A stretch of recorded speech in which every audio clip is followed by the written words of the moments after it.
दागोर प्रेमानंदे हरि हरि बोल।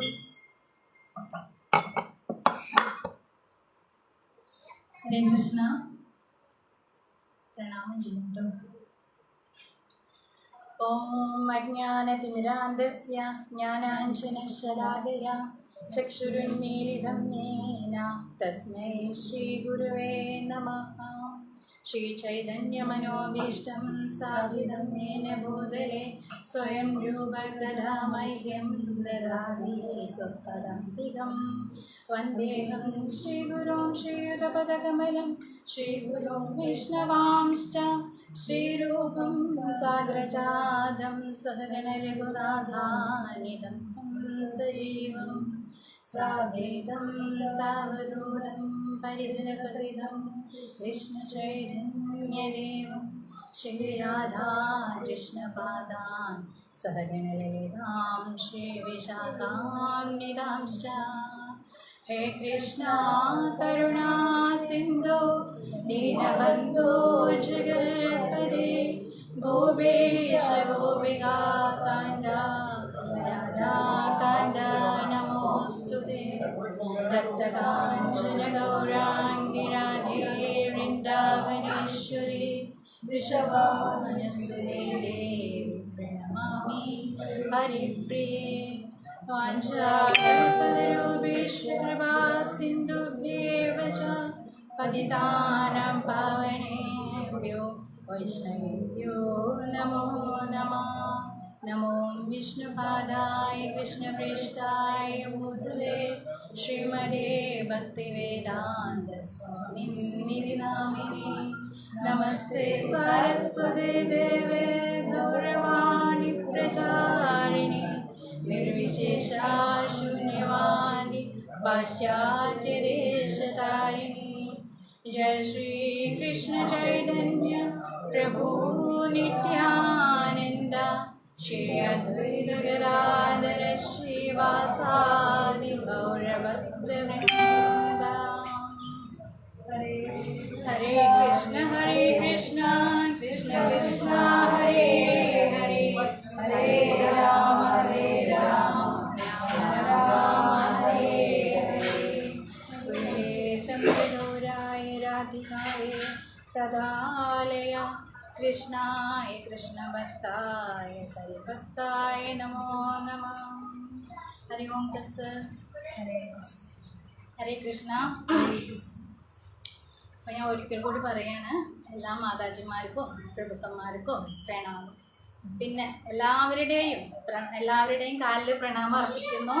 നിങ്ങളുടെ എല്ലാവരുടെയും കൃപ ഉണ്ടെങ്കിൽ മാത്രമാണ് എനിക്ക് ഇവിടെ ഇരുന്നിട്ട്, ഈ വ്യാസപീഠത്തിൽ ഇരുന്നിട്ട് നമ്മുടെ കൃഷ്ണനെ കുറിച്ച് പിന്നെ അതേപോലെ നമ്മുടെ ഗുരുക്കന്മാരെ കുറിച്ചിട്ട് പറയാൻ സാധിക്കുള്ളൂ. അപ്പോൾ എല്ലാവരും എന്താ പറയുക, എല്ലാവരുടെയും കൃതജ്ഞതമായിട്ടുള്ള പ്രണാമങ്ങൾ തരിക. ഹരേ കൃഷ്ണ. ജയ ശ്രീ രാധേശ്വരി. അപ്പോൾ ഇന്ന് എടുക്കാൻ നിന്നിട്ടുള്ള ടോപ്പിക് എന്ന് പറഞ്ഞാൽ ഉപദേശാമൃതം എന്ന് പറയുന്ന ഒരു ചെറിയ പുസ്തകമാണ്. ഇത് എടുത്തതായിട്ട് ഓർമ്മ ഉണ്ടല്ലേ ഈ പുസ്തകം? ഉപദേശാമൃതം. ഈ ഉപദേശാമൃതം എന്നുള്ള പുസ്തകം നമുക്ക് തന്നിട്ടുള്ളത് ആരാണ്? ഓർമ്മ ഉണ്ടോ? 2 മാസം മുന്നേക്കാണ് ഇതിൻ്റെ ശ്ലോകങ്ങൾ ലാസ്റ്റ് വെച്ച് നിർത്തിയത്. അപ്പം പറഞ്ഞുതരാം. രൂപഗോസ്വാമിയാണ് നമുക്ക് ഈ ഒരു ബുക്ക് തന്നിട്ടുള്ളത്. രൂപഗോസ്വാമി ആരാണ്? രൂപഗോസ്വാമി എന്ന് പറയുന്നത് നമ്മൾ ആൾട്ടറിൽ എല്ലാവരും ആൾട്ടറൊക്കെ കണ്ടല്ലോ അല്ലേ? നമ്മൾ കൃഷ്ണൻ്റെ ഇത് കണ്ടു അല്ലേ? കൃഷ്ണൻ്റെ മംഗളാരതി കണ്ടു. പിന്നെ അതേപോലെ തന്നെ ഗുരു പൂജയൊക്കെ കണ്ടു അല്ലേ? അപ്പോൾ ആൾട്ടറിൽ ശ്രദ്ധിച്ചിട്ടുണ്ടെങ്കിൽ അറിയാം, ഷഡ്ഗോസ്വാമികൾ അല്ലേ? ഷഡ്ഗോസ്വാമികൾ എന്ന് പറഞ്ഞാൽ എന്താണ്? ഷഡ് എന്ന് പറഞ്ഞാൽ 6, ഗോസ്വാമികൾ എന്ന് പറഞ്ഞിട്ടുണ്ടെങ്കിൽ ഇന്ദ്രിയങ്ങളെ, ഗോ എന്ന് പറഞ്ഞിട്ടുണ്ടെങ്കിൽ ഇന്ദ്രിയങ്ങൾ, സ്വാമികൾ എന്ന് പറഞ്ഞാൽ നിയന്ത്രിച്ചിട്ടുള്ള വ്യക്തികൾ. ഇപ്പോൾ ഗോസ്വാമികൾ എന്ന് പറഞ്ഞാൽ ഇന്ദ്രിയങ്ങളെല്ലാം തന്നെ നിയന്ത്രിച്ചിട്ടുള്ള വ്യക്തികളെയാണ് എന്ത് പറയുന്നത്? ഗോസ്വാമികൾ എന്ന് പറയുന്നത്. ഇവർ സാധാരണ ആൾക്കാരല്ല. വൃന്ദാവനത്തിലുള്ള നമുക്ക് ഒരുവിധം ടെമ്പിൾ, ഇപ്പം അമ്പലങ്ങളെല്ലാം തന്നെ നമുക്ക് കണ്ടെത്തുവാൻ സഹായിച്ചിട്ടുള്ള അവർ മുഖേനയാണ്, അല്ലെങ്കിൽ ഈ ഷഡ്ഗോസ്വാമികൾ മുഖേനയാണ് നമുക്ക് വൃന്ദാവനത്തിലുള്ള ഓരോ അമ്പലവും നമുക്ക് ഇപ്പോൾ ദർശിതമാക്കി തന്നിട്ടുള്ളത്. അപ്പൊ ഷഡ്ഗോസ്വാമികളുടെ ഗുരു, അതായത് നമ്മളുടെയൊക്കെ എല്ലാവരും ഫോളോ ചെയ്യുന്നത് ഇവിടെ ചൈതന്യ മിഷനിലെ രൂപാനുക, അതായത് എന്താണ്, രൂപഗോസ്വാമികൾ നമുക്ക് തന്നിട്ടുള്ള ആ ഒരു ആദർശങ്ങളെ ഫോളോ ചെയ്യുക, അനുഗമിക്കുന്ന വ്യക്തികളാണ് നമ്മൾ. അതുകൊണ്ടാണ് അതിനെ രൂപാനുക എന്ന് പറയുന്നത്. നമ്മളെല്ലാവരും അങ്ങനെ അനുഗമിച്ച് വരുന്നു. ഹരേ കൃഷ്ണ. അപ്പൊ നമ്മളിതില് 2 ശ്ലോകങ്ങൾ കഴിഞ്ഞിട്ടുണ്ട്. കുറെ ഇങ്ങനെ നമ്മൾ മുന്നത്തെ പറഞ്ഞാൽ പിന്നെ ഇന്നത്തെ ക്ലാസ് നടക്കില്ല. ഹരേ കൃഷ്ണ. അപ്പൊ എല്ലാവരും ഒന്ന് ഉണർന്നിരിക്കുക കേട്ടോ. കാരണം ഇത് സിമ്പിളാണ് പഠിക്കാന്, നമ്മൾ കുറച്ച് ശ്രദ്ധ കൊടുക്കണം. എന്താന്ന് വെച്ചിട്ടുണ്ടെങ്കിൽ നമ്മൾ മൊബൈല് അല്ലെങ്കിൽ ഫ്രിഡ്ജൊക്കെ വാങ്ങുമ്പോൾ നമുക്ക് ഒരു ഗാഡ്ജറ്റ് കൂടെ കിട്ടും അല്ലേ, അതായത് എന്തായാലും പറയാം, ഒരു മാനുവൽ നമ്മളെ കൂടെ കിട്ടും അല്ലേ. അതേപോലെ നമുക്ക് ഭക്തന്മാർക്ക് കൂടെ കൊണ്ട് നടക്കാൻ പറ്റുന്ന ഒരു മാനുവലാണ് എന്ത് പറയുന്നത്, നമ്മളുടെ ഈ ഉപദേശാമൃതം. എന്താ ഉപദേശം എന്ന് പറഞ്ഞാല് ഇൻസ്ട്രക്ഷൻ അല്ലേ. ആർക്കും ഇഷ്ടമില്ലാത്തൊരു സാധനമാണ് ഉപദേശം അല്ലേ. ഉപദേശം കേൾക്കാൻ അന്നത്തെ മക്കൾക്ക് മടിയാണ്. പക്ഷെ നമുക്ക് ഈ ഉപദേശങ്ങൾ ഫോളോ ചെയ്താൽ മാത്രമാണ് ഭക്തിയിൽ മുന്നേറാൻ പറ്റുകയുള്ളൂ. സീരിയസ് ആയിട്ട് ഒരു ഭക്തന് വേണ്ട എല്ലാ കാര്യങ്ങളും നമുക്ക് ശ്രീല പ്രഭുപാദര് ഓരോ ആചാര്യന്മാരുടെ പുസ്തകങ്ങൾ വഴി നമുക്ക് തന്നിട്ടുണ്ട്. ഇങ്ങനെ ചെറിയ ചെറിയ പുസ്തകങ്ങളായിട്ട്. അതിലൊരു പുസ്തകമാണ് ഉപദേശാമൃതം. കുറച്ചും കൂടെ അങ്ങ് കൂടുതലായിട്ട് നമുക്ക് പഠിക്കാൻ നോക്കുമ്പോൾ അതിലെന്താണ് വരുന്നത്, ഭക്തിരസാമൃത സിന്ധു അല്ലേ. അങ്ങനെ പുസ്തകങ്ങളുണ്ട്. അതേപോലെ ഒരുപാട് കോഴ്സുകളുണ്ട് ഇവിടെ നടക്കുന്നത് നമ്മുടെ സ്കോണിൽ തന്നെ. അപ്പൊ അതിലൊക്കെ നമ്മൾ പഠിക്കേണ്ട ഒരു പുസ്തകമാണ് എന്ത്, ഉപദേശാമൃതം. അപ്പൊ ആ പുസ്തകത്തിനെ കുറിച്ച് ഏകദേശം ധാരണ കിട്ടിയല്ലോ. അതിൽ 1-ാമത്തെ ശ്ലോകവും നമ്മൾ എടുത്തതാണ്. 1-ാമത്തെ ശ്ലോകം എന്ന് പറയുന്നത് ഒരു ഗുരു എങ്ങനെ ആയിരിക്കണം, ഗുരുവിന്റെ ക്വാളിറ്റി എങ്ങനെ ആയിരിക്കണം എന്നാണ് 1-ാമത്തെ ശ്ലോകം പറയുന്നത്. അതാണ് പറയുന്നത് 1-ാമത്തെ ശ്ലോകം. വാജോ വേഗ മനസ ക്രോധ വേഗ ജിഹ്വാ വേദ ഉദരോപസ്ഥ വേഗ ഏതാൻ വേഗാൻ യോ വിഷഹേതീര സർവാമഭീമ സുവൃദ്ധിം ശിഷ്യ. മനസ്സിലായോ? അതായത് വാചോ വേഗ, അതായത് ഇങ്ങനെ ഒരു സ്ട്രൈറ്റ് ലൈൻ ഇങ്ങനെ നോക്കിയാൽ മതി, അപ്പൊ നമുക്ക് കിട്ടും. വാക്കുകളെ നിയന്ത്രിക്കുക, പിന്നെന്താ പറയുന്നത്, മനസ്സിനെ നിയന്ത്രിക്കുക, പിന്നെ ക്രോധത്തിനെ നിയന്ത്രിക്കുക. ഇതൊക്കെ മുഖത്ത് വരുന്നത് തന്നെയാണ് അല്ലേ. ക്രോധമൊക്കെ നമ്മൾക്ക് വന്നിട്ടുണ്ടെങ്കിൽ മുഖത്താണ് ആദ്യം എക്സ്പ്രസ് ആവുക അല്ലേ. മനസ്സിനെ നിയന്ത്രിക്കാൻ പറ്റുന്ന അങ്ങനെ. പിന്നെ ജിഹ്വാ വേഗ, നമ്മളുടെ സംസാരത്തെ നിയന്ത്രിക്കുക. ഉദരോപസ്ഥ വേഗം, നമ്മുടെ വിശപ്പിനെ നിയന്ത്രിക്കുക അല്ലേ. പിന്നെ വിശപ്പിന്റെ ത്വരയെ, പിന്നെ അതേപോലെ തന്നെ നമ്മളെ പിന്നെ എന്താ പറയാ, ജനനേന്ദ്രിയങ്ങളെ നിയന്ത്രിക്കുക. അതായത് അമിതമായിട്ടുള്ള കാമാസക്തി, അതിൽ നിന്നൊക്കെ ഒഴിവായിട്ട് എല്ലാറ്റിനെയും നിയന്ത്രിക്കുന്ന ഒരു വ്യക്തിയാണ്. ഒരു വ്യക്തിക്ക് എന്താണ് പറയുന്നത്, ഈ ഭൂമിയിലെ മുഴുവനെയും ശിഷ്യന്മാരെ പാകപ്പെടുത്താനുള്ള കഴിവുണ്ടെന്നാണ് പറയുന്നത്. അപ്പൊ ആ ശ്ലോകം ഇമ്പോർട്ടന്റ് ശ്ലോകമാണ്. ആ ശ്ലോകത്തിൽ നിന്നാണ് ഉപദേശാമൃതം തുടങ്ങുന്നത് തന്നെ. അപ്പൊ അതിന് നമുക്ക് മനസ്സിലാവാം അല്ലേ. എല്ലാതും നമുക്ക് എന്ത് ചെയ്യണം, കൺട്രോൾ ചെയ്യണം, നിയന്ത്രിക്കണം. നിയന്ത്രിച്ചാൽ മാത്രമാണ് നമുക്ക് എന്ത് ചെയ്യാൻ പറ്റുള്ളൂ, ഭക്തിയിൽ മുന്നേറാൻ പറ്റുകയുള്ളൂ അല്ലേ. സിമ്പിൾ ആയിട്ട് നോക്കുകയാണെങ്കിൽ നിങ്ങൾ എല്ലാവരും 10ാം ക്ലാസ് പരീക്ഷ എഴുതിയിട്ടുണ്ടാവും അല്ലേ. 10ാം ക്ലാസ് പരീക്ഷയിൽ ആ ഒരു പരീക്ഷയുടെ സമയത്ത് പഠിക്കാത്ത കുട്ടികളും ഇരുന്ന് പഠിക്കും അല്ലേ. ഉറക്കമഴിച്ച് ഭക്ഷണമൊക്കെ കുറച്ച്. എന്തിനാ ഭക്ഷണം കുറയ്ക്കുന്നത്, ഉറക്കം വരാതിരിക്കാൻ. അതേപോലെ തന്നെ നമ്മൾ ഭക്തിയിൽ നാമം ജപിക്കണം. നാമം ജപിക്കണമെങ്കിൽ അമിതമായിട്ടുള്ള ആഹാരം അത് നിയന്ത്രിക്കണം. അത് നിയന്ത്രിച്ച് എല്ലാതും നിയന്ത്രിതമായിട്ട് വേണം പോകാൻ എന്നാണ് നമുക്ക് ഈ ശ്ലോകത്തിൽ നിന്ന് മനസ്സിലാവുന്നത്. അപ്പൊ ഒരു ഗുരുവിന്റെ ക്വാളിറ്റിയാണ് ആ ഒരു ശ്ലോകത്തിൽ പറയുന്നത്. ഇനി 2-ാമത്തെ ശ്ലോകം എന്ന് പറയുന്നത്, 2-ാമത്തെ ശ്ലോകത്തില് ഭക്തിയെ നശിപ്പിക്കുന്ന 6 കാര്യങ്ങൾ. അതായത് ആദ്യത്തെ ഈ 4 ശ്ലോകം പറയുമ്പോൾ ഒരു സ്ട്രക്ചർ ഓറിയന്റഡ് ആട്ടോ. എനിക്ക് കൂടുതലായിട്ടൊന്നും പറയല്ല, ഈ ശ്ലോകം ജസ്റ്റ് പറഞ്ഞു തരിക കേട്ടോ. അത് കഴിഞ്ഞിട്ട് 5-ാമത്തെ ശ്ലോകമാണ് എടുക്കാൻ തന്നിട്ടുള്ളത് കേട്ടോ. അത്യാഹാര പ്രയാസശ്ച പ്രജൽപോ നിയമാഗ്രഹ ജനസംഖ്യശ്ച ലൗക്യശ്ച ഷഡ്ഭിർ ഭക്തിർ വിനശ്യതി. നമ്മളുടെ ഭക്തിയെ പിന്നെ തടസ്സപ്പെടുത്തുന്ന അല്ലെങ്കിൽ ഭക്തിക്ക് ദോഷം വരുന്ന 6 കാര്യങ്ങളാണ് പറയുന്നത്. ഒന്ന് അത്യാഹാരം. അത്യാഹാരം ഇപ്പൊ നേരത്തെ പറഞ്ഞു അല്ലെ, അമിതമായ ഭക്ഷണം.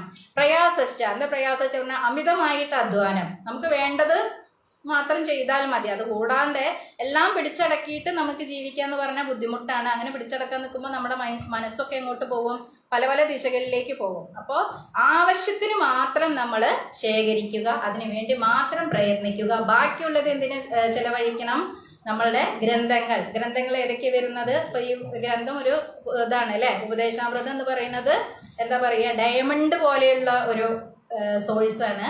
അത് നമ്മൾ അത്രയും നമ്മളെ കൂടെ ചേർത്ത് പിടിക്കേണ്ട ഒരു പുസ്തകമാണ്, ഒരു ഗ്രന്ഥമാണ്. അതേപോലെ തന്നെ ഭഗവത്ഗീത, ഭാഗവതം, ഇതൊക്കെ വായിക്കുന്നതിന് വേണ്ടിയിട്ടും നാമജപത്തിന് വേണ്ടിയിട്ടൊക്കെ ഇതാക്കുക. ജനസംഘർഷ എന്ന് പറഞ്ഞിട്ടുണ്ടെങ്കിൽ എങ്ങനെയുള്ള കൂട്ടുകെട്ട്, നമുക്ക് തെറ്റായ കൂട്ടുകളൊക്കെ ഒഴിവാക്കണം. ലൗല്യംശ, തീവ്രമായ ആഗ്രഹങ്ങൾ ഭൗതികമായിട്ടുള്ളത് ഒഴിവാക്കണം. ഭൗതികമല്ലാത്തത് എന്ന് പറയുമ്പോൾ ആത്മീയമായത് നമ്മളെ കൂടെ കൂട്ടുകയും വേണം കേട്ടോ. പിന്നെ അങ്ങനെയുള്ള ഈ 6 കാര്യങ്ങൾ നമ്മളെ എന്ത് ചെയ്യുന്നു? ഭക്തിയെ നശിപ്പിക്കുന്നതാണ്. മനസ്സിലായോ? അത്യാഹാരം, പ്രയാസം, പിന്നെ എന്തൊക്കെയാണ് വരുന്നത്?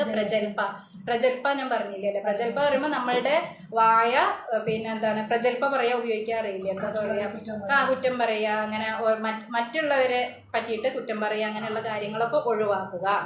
അങ്ങനെ ഒഴിവാക്കുമ്പോൾ തന്നെ എന്ത് ചെയ്യും? എല്ലാറ്റിലും പോസിറ്റീവ് കണ്ടെത്താൻ ശ്രമിക്കുക കേട്ടോ. അങ്ങനെ അത് ഓക്കെ. പിന്നെ അതേപോലെ തന്നെ ഇനി 3ാമത്തെ ശ്ലോകമാണ് നമ്മുടെ ഭക്തിയെ ഉണർത്തുവാൻ വേണ്ടിയിട്ട്. അതായത് ഈ ശ്ലോകത്തിൽ പറയുന്ന കാര്യങ്ങൾ ഉണ്ടെങ്കിൽ ഭക്തി എന്ന് പറയുന്നത് എന്തുപോലെയാണ്? ശരിക്ക് നമ്മൾ ഇവിടുന്ന് റോക്കറ്റ് വിട്ട പോലെ പോകും എന്നാ പറയുന്നത്. അപ്പൊ എന്താ നോക്കാം കേട്ടോ. ഉത്സാഹ, നിശ്ചയ, ധൈര്യ, തൽ കർമ്മ പ്രവർത്തന, സംഗത്യാഗ, സദോ വൃത്തേ, ഷഡ്വിൽ ഭക്തി, പ്രസിദ്ധതി എന്ന് പറഞ്ഞാൽ എന്താണ്? നമുക്ക് ആവശ്യമായിട്ടുള്ളത്. എന്തുകൊണ്ടാണ് റോക്കറ്റ് വിട്ട പോലെ എന്ന് പറയാൻ കാരണം? ഈ കാര്യങ്ങളൊക്കെ നമ്മൾ കൂട്ടുപിടിച്ചിട്ടുണ്ടെങ്കിൽ അല്ലെ. എന്താ ഭക്തി എന്ന് പറഞ്ഞിട്ടുണ്ടെങ്കിൽ നമുക്ക് ശ്രീല പ്രഭുപാദി പറയുന്നത് എന്താ പറയുന്നത്? ഭക്തിയുത സേവനം അല്ലെങ്കിൽ ഡിവോഷണൽ സർവീസ്. ഭക്തി എന്ന് പറയുന്ന ഒരു വാക്ക് തന്നെയായിട്ട് പ്രഭുപാദിയുടെ പുസ്തകത്തിൽ നമുക്ക് വായിക്കാൻ കഴിയില്ല. എന്തുകൊണ്ടാണ്? ഡിവോഷണൽ എന്ന് പറഞ്ഞാൽ ഭക്തി, സർവീസ് എന്ന് പറഞ്ഞാൽ സേവനം അല്ലെ. ഭക്തി നമ്മൾക്ക് കൂടെ കൂട്ടണമെന്നുണ്ടെങ്കിൽ അതിന്റെ കൂടെ എന്ത് വേണം? നമുക്ക് സർവീസ് വേണം, അതായത് സേവനം വേണം. സേവനം എന്ന് പറയുന്നത് നമ്മൾ വലിയ ഓരോ ആൾക്കാർ വിചാരിക്കുമ്പോൾ പ്രീച്ച് ചെയ്യുന്നതാണ്, പിന്നെ അതേപോലെ തന്നെ കുക്കിംഗ് ആണ്. എല്ലാ സേവനവും ഭഗവാന് ഒരുപോലെയാണ് എടുക്കുന്നത്. എങ്ങനെയാണ് ഈ ഒരുപോലെ എടുക്കുന്നത്? നമ്മൾ ചെയ്യുന്നത് ഭക്തിയോടുകൂടി ചെയ്യണം അല്ലെ. ഭഗവത്ഗീതയിലൊക്കെ ശ്ലോകം കേട്ടിട്ടുണ്ടാവും അല്ലെ. എന്താണ്? പത്രം പുഷ്പം ഫലം തോയം എന്ന് പറഞ്ഞ ശ്ലോകം കേട്ടിട്ടില്ലേ? അതെങ്ങനെയാ പറഞ്ഞത്? യോമേ ഭക്തിയാ പ്രയച്ഛതി. അത് നമ്മൾ ഭഗവാന് കൊടുക്കുമ്പോൾ ഭക്തിയോടുകൂടി സ്നേഹത്തോടുകൂടി കൊടുക്കുമ്പോൾ എന്ത് ചെയ്യും? ഭഗവാൻ അത് സ്വീകരിക്കും. ഒരു താമരപ്പൂവിന്റെ കഥയൊക്കെ നമുക്ക് കേട്ടിട്ടുണ്ടാവില്ലേ കുറെ അതിന്റെ. പക്ഷെ ഇതില് ഞാൻ അധികം ഉദാഹരണങ്ങൾ പറയുന്നില്ല, ഞാൻ അടുത്ത ശ്ലോകം എടുക്കാനുള്ളതുകൊണ്ടാണ്. അപ്പൊ നമ്മൾ ചെയ്യുന്ന കാര്യം ഏത് ചെറുതാണെങ്കിലും നമ്മൾ ഭക്തിയോട് കൂടിയിട്ടും നമ്മുടെ ഉള്ളിൽ നിന്ന് ആ ഒരു തോന്നലോട് കൂടിയിട്ട് ഉള്ളിൽ നിന്ന് ഭഗവാനോട് ഇഷ്ടം തോന്നിയിട്ട് നമ്മൾ ചെയ്തു കൊടുക്കുക. നമ്മൾ ശശി പ്രഭുവിന്റെ ക്ലാസ്സിലൊക്കെ കേട്ടിട്ടുണ്ട്, ഏറ്റവും ചെറിയ കുട്ടിക്ക്, അതായത് ഒരു 3 വയസ്സ് 4 വയസ്സുള്ള കുട്ടിയോട് അമ്മയ്ക്കുള്ള സ്നേഹം, ആ സ്നേഹത്തിൽ എന്തില്ല, ഒന്നും ഇങ്ങോട്ട് പ്രതീക്ഷിക്കുന്നില്ല അല്ലെ. കുട്ടി വലുതാകും തോറും അമ്മയ്ക്ക് പ്രതീക്ഷ വന്നു തുടങ്ങി അല്ലെ. ജോലിയിൽ നിന്ന് അവൻ ജോലി എടുക്കണം, അങ്ങനെയുള്ള ഓരോ കാര്യങ്ങൾ. അപ്പൊ 3 വയസ്സായ കുട്ടിയോട് എങ്ങനെയാണോ സ്നേഹം, ആ സ്നേഹം നമുക്ക് ആരോട് കാട്ടണം? ഭഗവാനോട് കാട്ടണം പറയുന്നത്. അപ്പൊ ഇതിൽ പറയുന്നത് ഒന്ന് നോക്കാം. ഉത്സാഹം എന്ന് പറഞ്ഞിട്ടുണ്ടെങ്കിൽ നല്ല ഉത്സാഹത്തോട് കൂടിയിട്ട് നമ്മൾ സേവനം ചെയ്യണം. നിശ്ചയാതെന്ന് പറഞ്ഞാൽ ഇവിടെ ദൃഢനിശ്ചയമാണ്, വിശ്വാസമാണ്. ധൈര്യ അതെന്ന് പറഞ്ഞാൽ ക്ഷമ, എല്ലാത്തിനും ക്ഷമ വേണം. നമ്മൾ ഒരു കാര്യം ചെയ്ത് അത് പിന്നെ എന്താ പറയാ, ധൃതിയിൽ ചെയ്യാതെ സാവധാനം ചെയ്യുക, അതാണ് ഇവിടെ പറയുന്നത്. ക്ഷമ വേണം. പിന്നെ തൽത്തൽ കർമ്മ പ്രവർത്തന എന്ന് ഈ കർമ്മങ്ങളെല്ലാം ഇവിടെ ഏതാ? തൽത്തൽ കർമ്മ എന്ന് പറഞ്ഞാൽ ഭഗവാന്റെ ഭക്തിയുത സേവനം. പിന്നെ സദോവൃത്തെ, എന്താ സദോവൃത്തെ എന്ന് പറഞ്ഞിട്ടുണ്ടെങ്കിൽ നമ്മള് ഗുരുക്കന്മാരുടെ അല്ലെങ്കിൽ നമ്മളുടെ മുന്നിൽ ആരാണോ ആചാര്യന്മാര് അവരുടെ പാതകള് പിന്തുടരണം. അതാണ് പറയുന്നത്. അങ്ങനെ നമ്മൾ പാത പിന്തുടർന്നാൽ മാത്രമാണ് നമുക്ക് എന്തിൽ ചെയ്യാൻ പറ്റുള്ളൂ? ഭക്തിയിൽ മുന്നേറാൻ പറ്റുള്ളൂ. മനസ്സിലായോ? അതായത് ഇപ്പൊ നിങ്ങൾ സ്കൂളിൽ പോകുന്നുണ്ട്, അവിടെ ടീച്ചർ ഉണ്ട് അല്ലെ. ആ ടീച്ചറെ നിങ്ങൾ അനുസരിച്ച് ടീച്ചർ പറയുന്ന കാര്യങ്ങൾ അതുപോലെ ചെയ്യുമ്പോഴാണ് നിങ്ങൾക്ക് ഓരോ ക്ലാസ് മുന്നേറാൻ പറ്റുന്നത് അല്ലെ. 1ാം ക്ലാസ് 2ാം ക്ലാസ് അങ്ങനെ മുന്നേറാൻ പറ്റുന്നത് എന്നതുപോലെ നമുക്കും ഇവിടെ നമ്മളുടെ ഈ ഒരു ഇസ്കോൺ എന്ന് പറയുന്നത് ഒരു ഇൻസ്റ്റിറ്റ്യൂഷനാണ്. എന്ത് പഠിക്കാനുള്ളത്? ഭക്തി പഠിക്കാനുള്ളത് അല്ലെ. അപ്പൊ ഭക്തി പഠിക്കാനുള്ള സ്റ്റുഡൻസ് ആണ് നമ്മളെല്ലാരും. അപ്പൊ എന്താണ് ഇവിടെയുള്ള ആചാര്യന്മാര്, മെയിൻ ആയിട്ട് നമുക്ക് ഈ പുസ്തകം തന്നിട്ടുള്ള ആചാര്യന്റെ പേരെന്താണ്? രൂപഗോസ്വാമി അല്ലെ.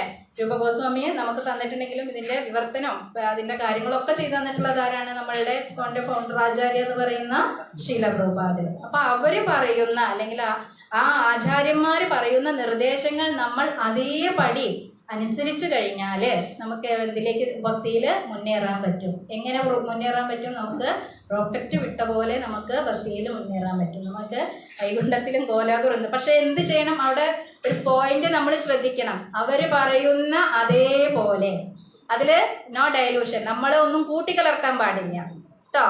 അത് ഞാൻ അടുത്ത 5ാമത്തെ ശ്ലോകത്തിൽ പറയുന്നുണ്ട് അതെന്താണെന്നുള്ളത് കേട്ടോ. പിന്നെ അത് കഴിഞ്ഞാൽ 4ാമത്തെ ശ്ലോകമാണ്. 4ാമത്തെ ശ്ലോകം ഇപ്പൊ എന്താണ്?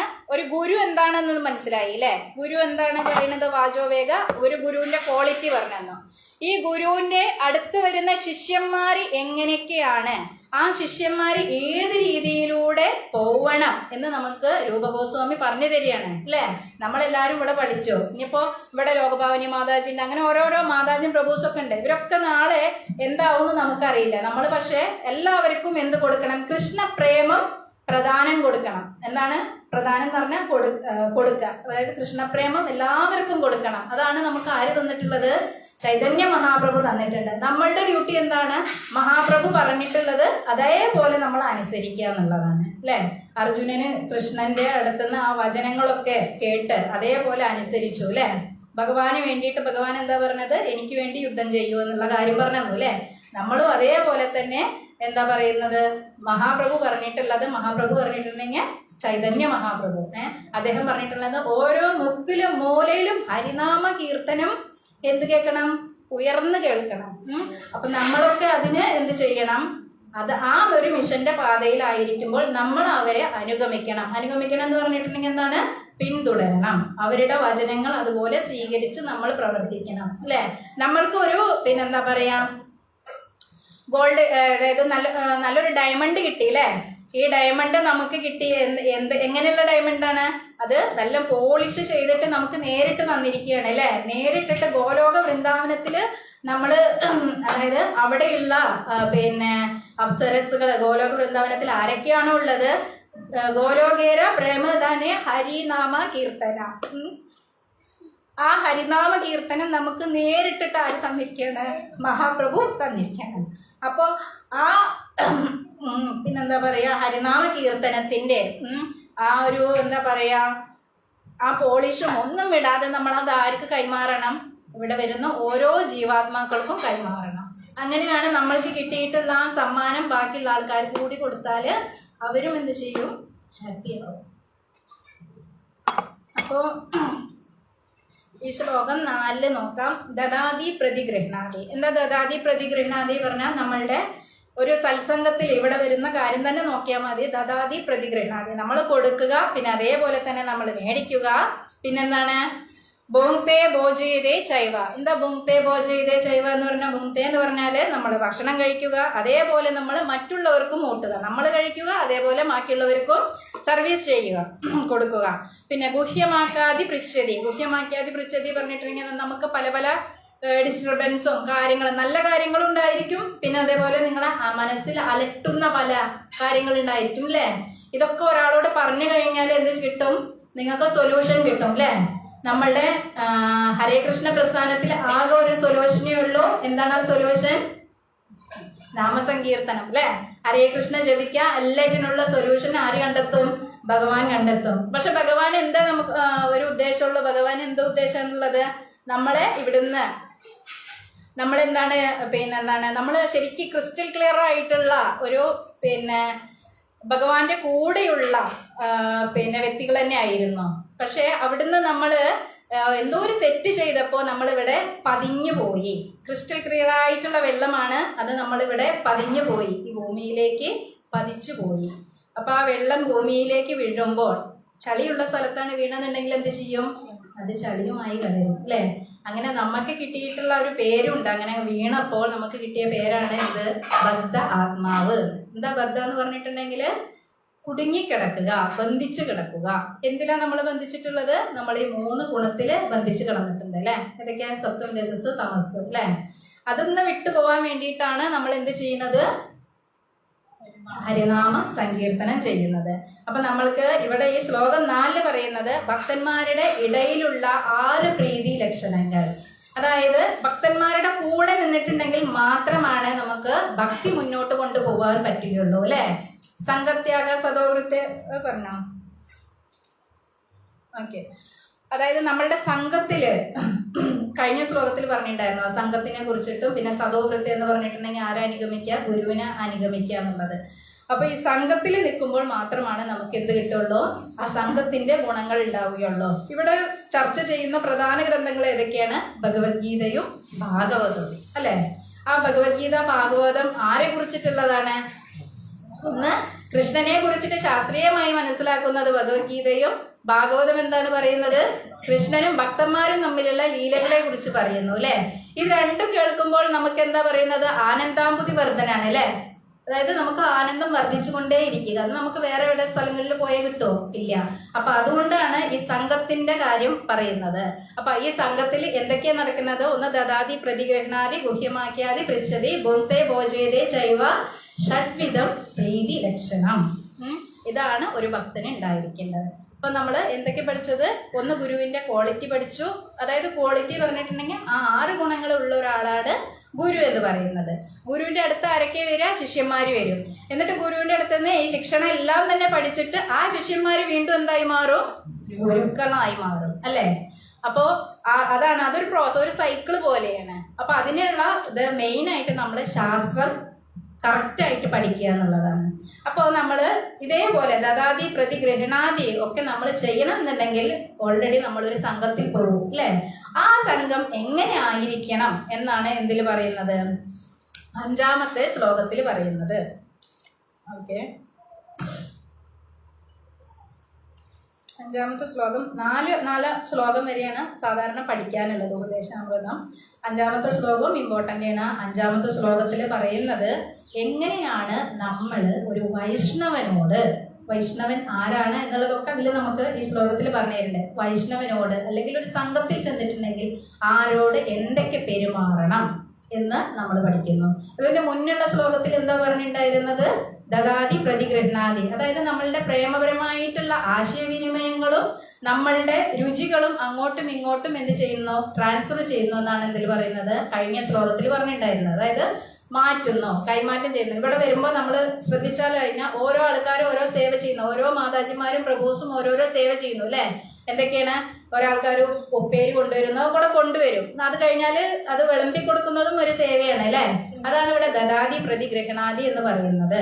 5ാമത്തെ ശ്ലോകത്തില് നമ്മൾ ഇങ്ങനെ സംഘത്തിൽ വന്നിട്ടുണ്ടെങ്കിൽ ഓരോ വൈഷ്ണവനോടും അവിടെ ഉണ്ടാകുന്ന ആ ഒരു വൈഷ്ണവ, ഇപ്പൊ ഇത് നാമഹട്ട, അതേപോലെ തന്നെ ഇതിന്റെ ഉയർന്നത് ഉണ്ടായിരിക്കും അല്ലെ? എക്സ്റ്റൻഷൻ സെന്റർ, അത് കഴിഞ്ഞാല് ടെമ്പിൾ എന്ന് പറഞ്ഞാൽ എന്താ? അമ്പലം. അവിടെയൊക്കെ ഉയർന്ന വൈഷ്ണവരുണ്ടായിരിക്കും. അപ്പൊ അങ്ങനെയൊക്കെ ആണെന്നുണ്ടെങ്കിലും നമ്മൾ എങ്ങനെ ഒരാളെ തിരിച്ചറിയണം? നമ്മൾ ഒരാളെ തിരിച്ചറിഞ്ഞിട്ടുണ്ടെങ്കിൽ മാത്രമല്ലേ അവരോട് നല്ല രീതിയിൽ പെരുമാറുള്ളൂ അല്ലേ? നിങ്ങൾ സ്കൂളിൽ പോയപ്പോൾ അവിടെ എന്താണ്? ടീച്ചർമാരുണ്ട്, പിന്നെ അതേപോലെ തന്നെ സാറുമാരുണ്ട്. അത് കഴിഞ്ഞാൽ എന്തായിരിക്കും? അവിടെ ഈ സാറുമാരൊക്കെ ഒരു കൺട്രോൾ ചെയ്യുന്ന വേറൊരു വൈസ് പ്രിൻസിപ്പൾ ഉണ്ടായിരിക്കും. അതിന്റെ മുകളിൽ ആരുണ്ടായിരിക്കും? പ്രിൻസിപ്പൾ ഉണ്ടായിരിക്കും അല്ലേ? അപ്പൊ നമ്മളിങ്ങനെ അവരുടെ പെരുമാറ്റം, അതായത് ആദ്യത്തെ ദിവസം കണ്ട് മനസ്സിലാവും അല്ലെ? പിന്നെ കുട്ടികളൊക്കെ ഇങ്ങനെ പറഞ്ഞു തരും, അല്ലെങ്കിൽ അച്ഛനും അമ്മമാരും പറഞ്ഞു തരും, അല്ലെങ്കിൽ ക്ലാസ്സിലെ ടീച്ചേഴ്സ് തന്നെ പറഞ്ഞു തരും. അപ്പൊ ആ ഒരു സ്ട്രക്ചർ നമ്മൾ പഠിക്കും അല്ലെ? എന്നതുപോലെ ഓരോ ടെമ്പിളിലും ഈ വൈഷ്ണവരിലും പലതര ക്വാളിറ്റികൾ ഉണ്ട്. അല്ലെങ്കിൽ അവര് എടുക്കുന്ന ശ്രദ്ധ, അല്ലെങ്കിൽ അവരെടുക്കുന്ന ആ ഒരു ശ്രദ്ധയ്ക്കനുസരിച്ച് അവരുടെ ഇടയിലും എന്തുണ്ട്? ക്വാളിറ്റികൾ അല്ലെങ്കിൽ വിവിധ തലങ്ങളുണ്ട്. അതാണ് ഈ ശ്ലോകത്തിൽ പറയുന്നത്. ശ്ലോകം ഞാൻ വായിക്കുക, എല്ലാവരും ഒന്ന് ഏറ്റിട്ടുണ്ട് കേട്ടോ. ആദ്യ പ്രാവശ്യം വായിക്കാം. കൃഷ്ണേദിയസ്യ ഗിരിതം മനസാധ്രിയേത ദീക്ഷാസ്തി ചേ പ്രണതിഭിഷ്ട ഭജന്തമീശം ശുശ്രൂഷയാ ഭജന വിജ്ഞം മനന്യമന്യാ നിന്ദാദിശൂന്യ കൃതാ മീപ്സിത സംഗലബ്ധ്യാം. ഒരു പ്രാവശ്യം കൂടി മാറ്റിട്ടോ.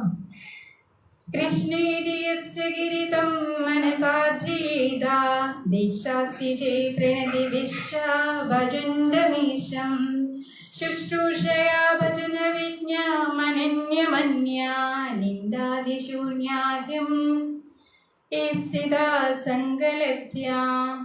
ഹരേ കൃഷ്ണ. വായിക്കും. ആരെടുത്തുള്ളത് പുസ്തകം? ഉപദേശാമൃതം ക്ലാസ്സിൽ പറഞ്ഞിട്ട് വായിച്ചോളൂ കേട്ടോ ശ്ലോകം.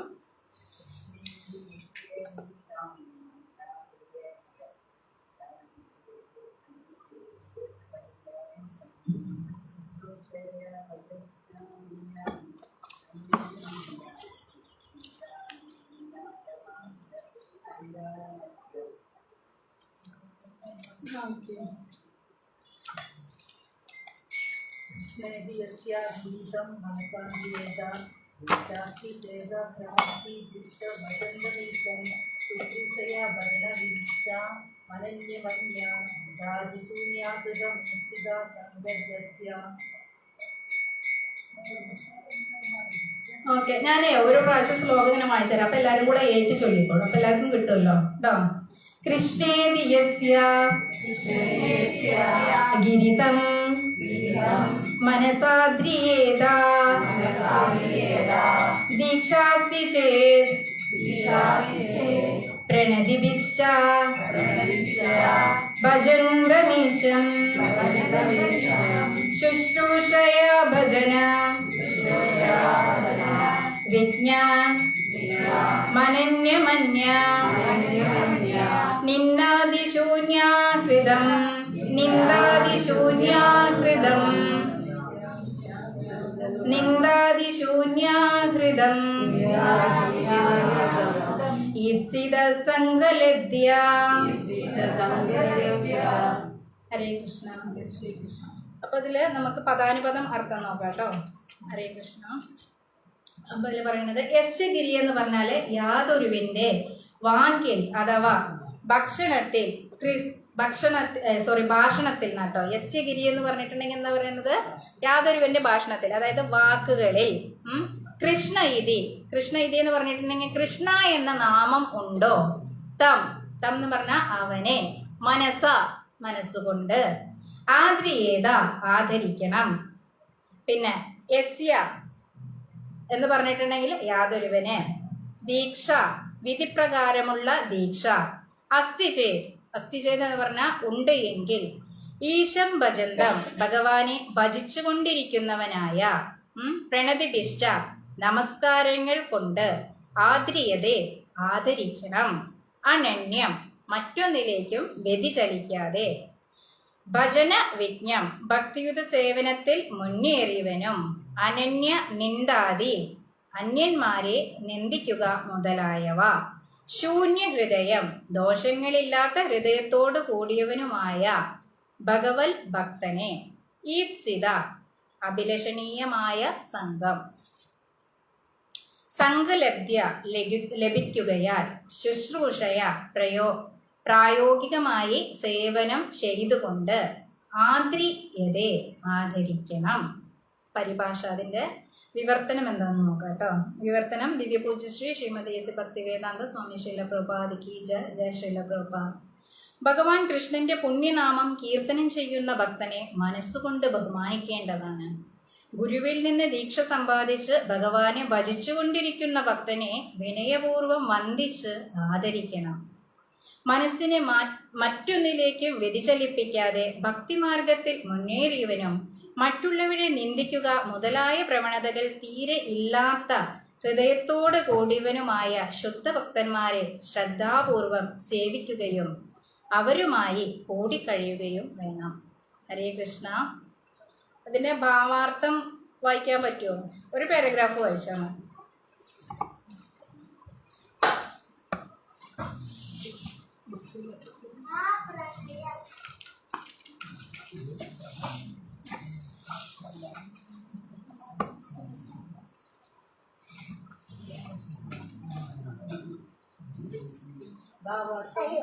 പറഞ്ഞ പദ്യത്തിൽ പ്രസ്താവിച്ചിട്ടുള്ള 6 വിധത്തിലുള്ള പ്രേമ വ്യവഹാരങ്ങൾ ബുദ്ധിപൂർവ്വം പ്രായോഗികമാക്കണമെങ്കിൽ വിവേചന ശക്തി ഉപയോഗിച്ച് ശരിയായ വ്യക്തികളെ തെരഞ്ഞു കണ്ടുപിടിക്കേണ്ടിയിരിക്കുന്നു.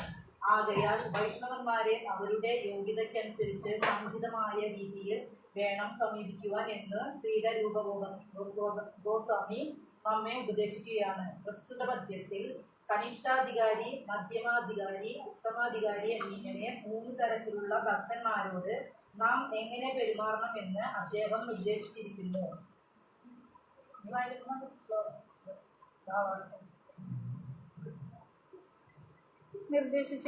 ഗുരുവിൽ നിന്ന് ഹരിനാമം, ഒരു പാരഗ്രാഫ് വായിച്ചോ. ഗുരുവിൽ നിന്ന് ഹരിനാമം ഉച്ചരിക്കുന്നതിൽ പ്രാരംഭോപദേശം നേടി കൃഷ്ണനാമ കീർത്തനം ചെയ്തുകൊണ്ടിരിക്കുന്ന ഭക്തിമാർഗ നവാഗതനാണ് കനിഷ്ഠാധികാരി. അവനെ ഒരു കനിഷ്ഠ വൈഷ്ണവൻ എന്ന് കരുതി മനസ്സിൽ അവനോട് നാം ആദരവ് പുലർത്തണം. ശരിയായ ആചാര്യനിൽ നിന്ന് ഭക്തിമാർഗത്തിൽ ഉപദേശദീക്ഷ നേടി ഭഗവാനെ ഭക്തിപൂർവം സേവിക്കുന്നതിൽ നിരന്തരം വ്യാപരിക്കുന്നവനാണ് മധ്യമാധികാരി. മധ്യമാധികാരി ഭക്തിമാർഗത്തിൽ ഇടനിലയിൽ നിൽക്കുന്നു. ഭഗവത് ഭക്തിയിൽ ബഹുദൂരം പുരോഗമിച്ച സമുന്നതനായ ഒരു ഭാഗവതനാണ് ഉത്തമാധികാരി. മറ്റുള്ളവരെ കുറിച്ചു ദൂഷണം പറയുന്നതിലൊന്നും ഉത്തമാധികാരിക്ക് യാതൊരു താല്പര്യവും കാണുകയില്ല. അയാളുടെ ഹൃദയം തികച്ചും നിഷ്കളങ്കമാണ്. അവൻ ദോഷസ്പർശമില്ലാത്ത കൃഷ്ണാവബോധത്തിന്റെ സ്ഥിതിയിലേക്ക് എത്തിയവനാണ്. ശ്രീലരൂപഗോസ്വാമിയുടെ ദൃഷ്ടിയിൽ അത്തരം മഹാഭാഗവതനുമായി അഥവാ പൂർണ്ണ വൈഷ്ണവനുമായി സമ്പർക്കത്തിലേർപ്പെടുന്നതും അയാളെ സേവിക്കുന്നതും ഏറ്റവും അഭികാമ്യമത്രേ.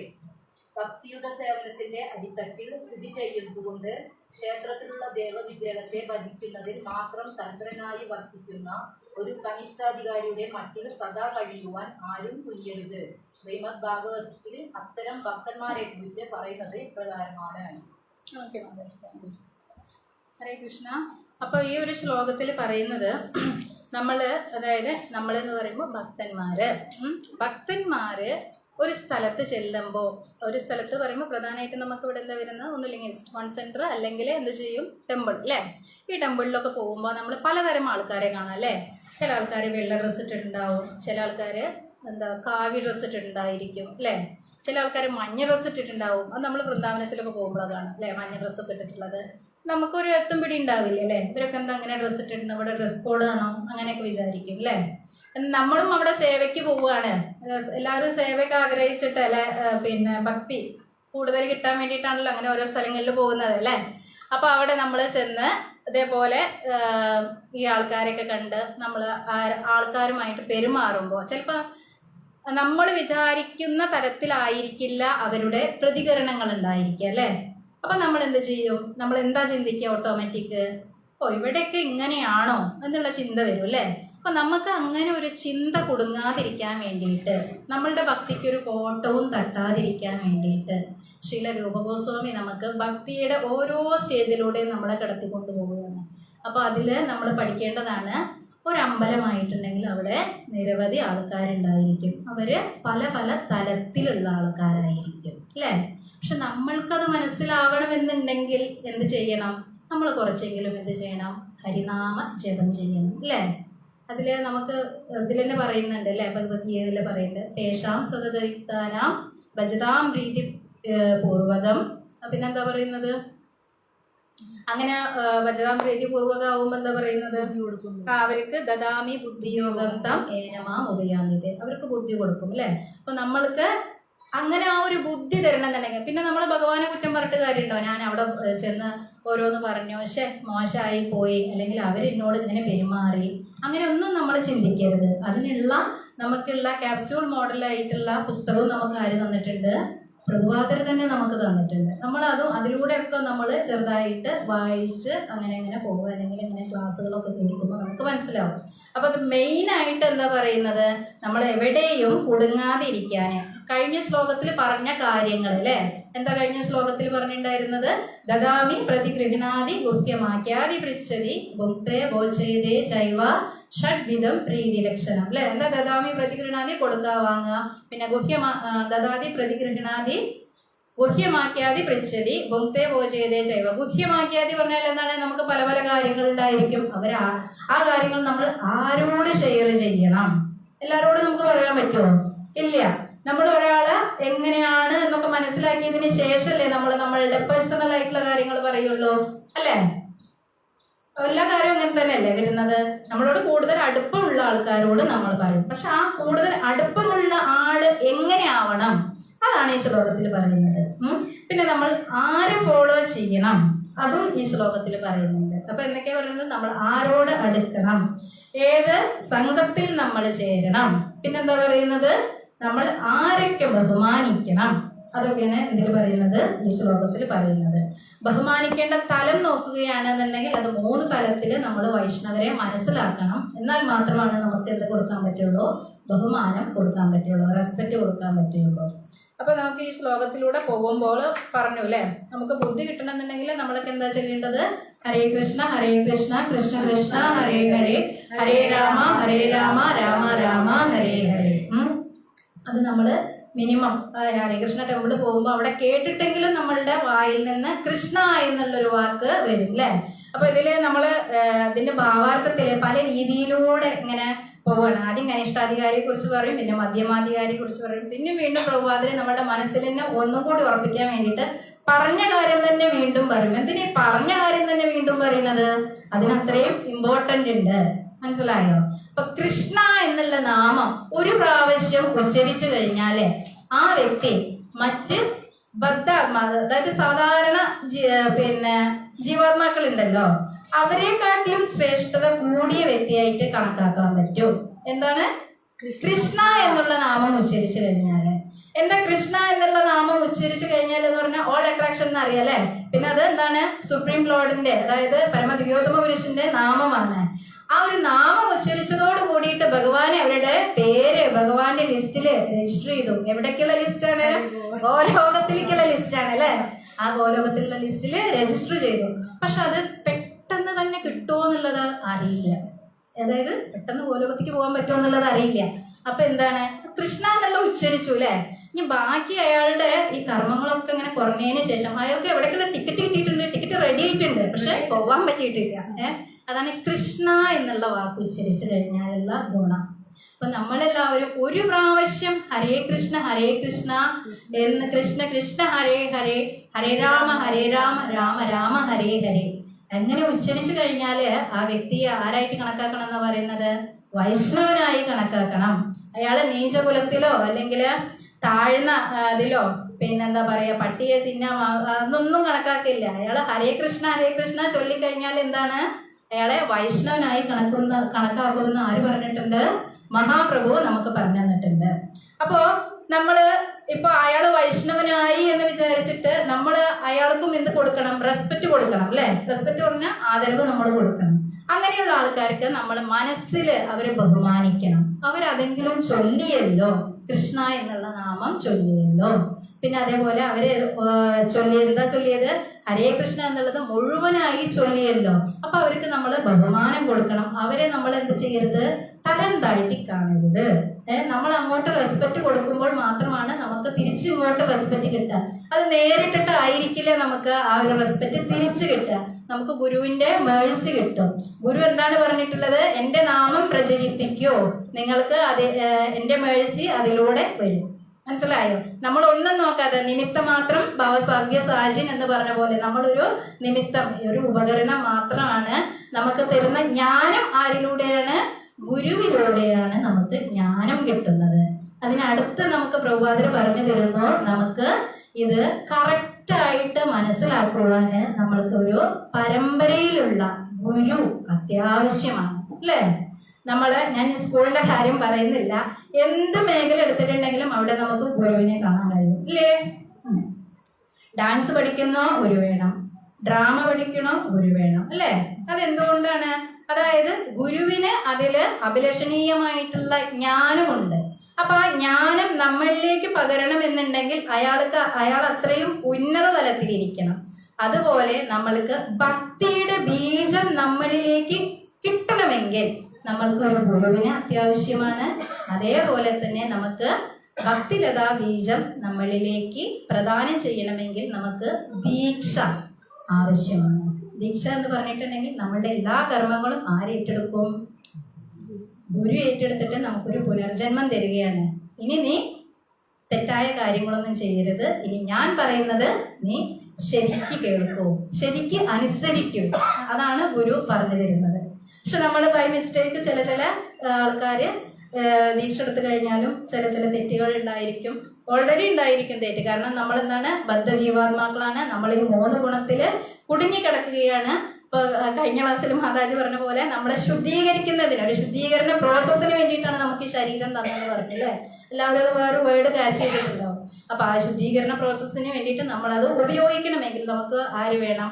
ഒരു ആചാര്യൻ വേണം. ആ ആചാര്യൻ എങ്ങനെ ആയിരിക്കണം? ജീവിക്കുന്ന വ്യക്തി ആയിരിക്കണം. എന്നുണ്ടെങ്കിൽ മാത്രമാണ് നമുക്കുള്ള സംശയങ്ങൾ അയാളോട് ക്ലിയർ ആയിട്ട് ആ ആചാര്യനോട്, ആ ഗുരുവിനോട് ക്ലിയർ ആയി ചോദിച്ച് അതിൽ നിന്നും എന്ത് തെറ്റുകൾ നമുക്ക് തിരുത്താൻ പറ്റുകയുള്ളൂ. അതാണ് നമുക്ക് ഭഗവത്ഗീതയിൽ ശ്ലോകം പറഞ്ഞു തരുന്നുണ്ട്. 4:34 തദ്വിദ്ധി പ്രണിപാതേന പരിപ്രശ്നേന സേവയ ഉപദേശന്തി തേ ജ്ഞാനം ജ്ഞാനിന തത്വദർശനം.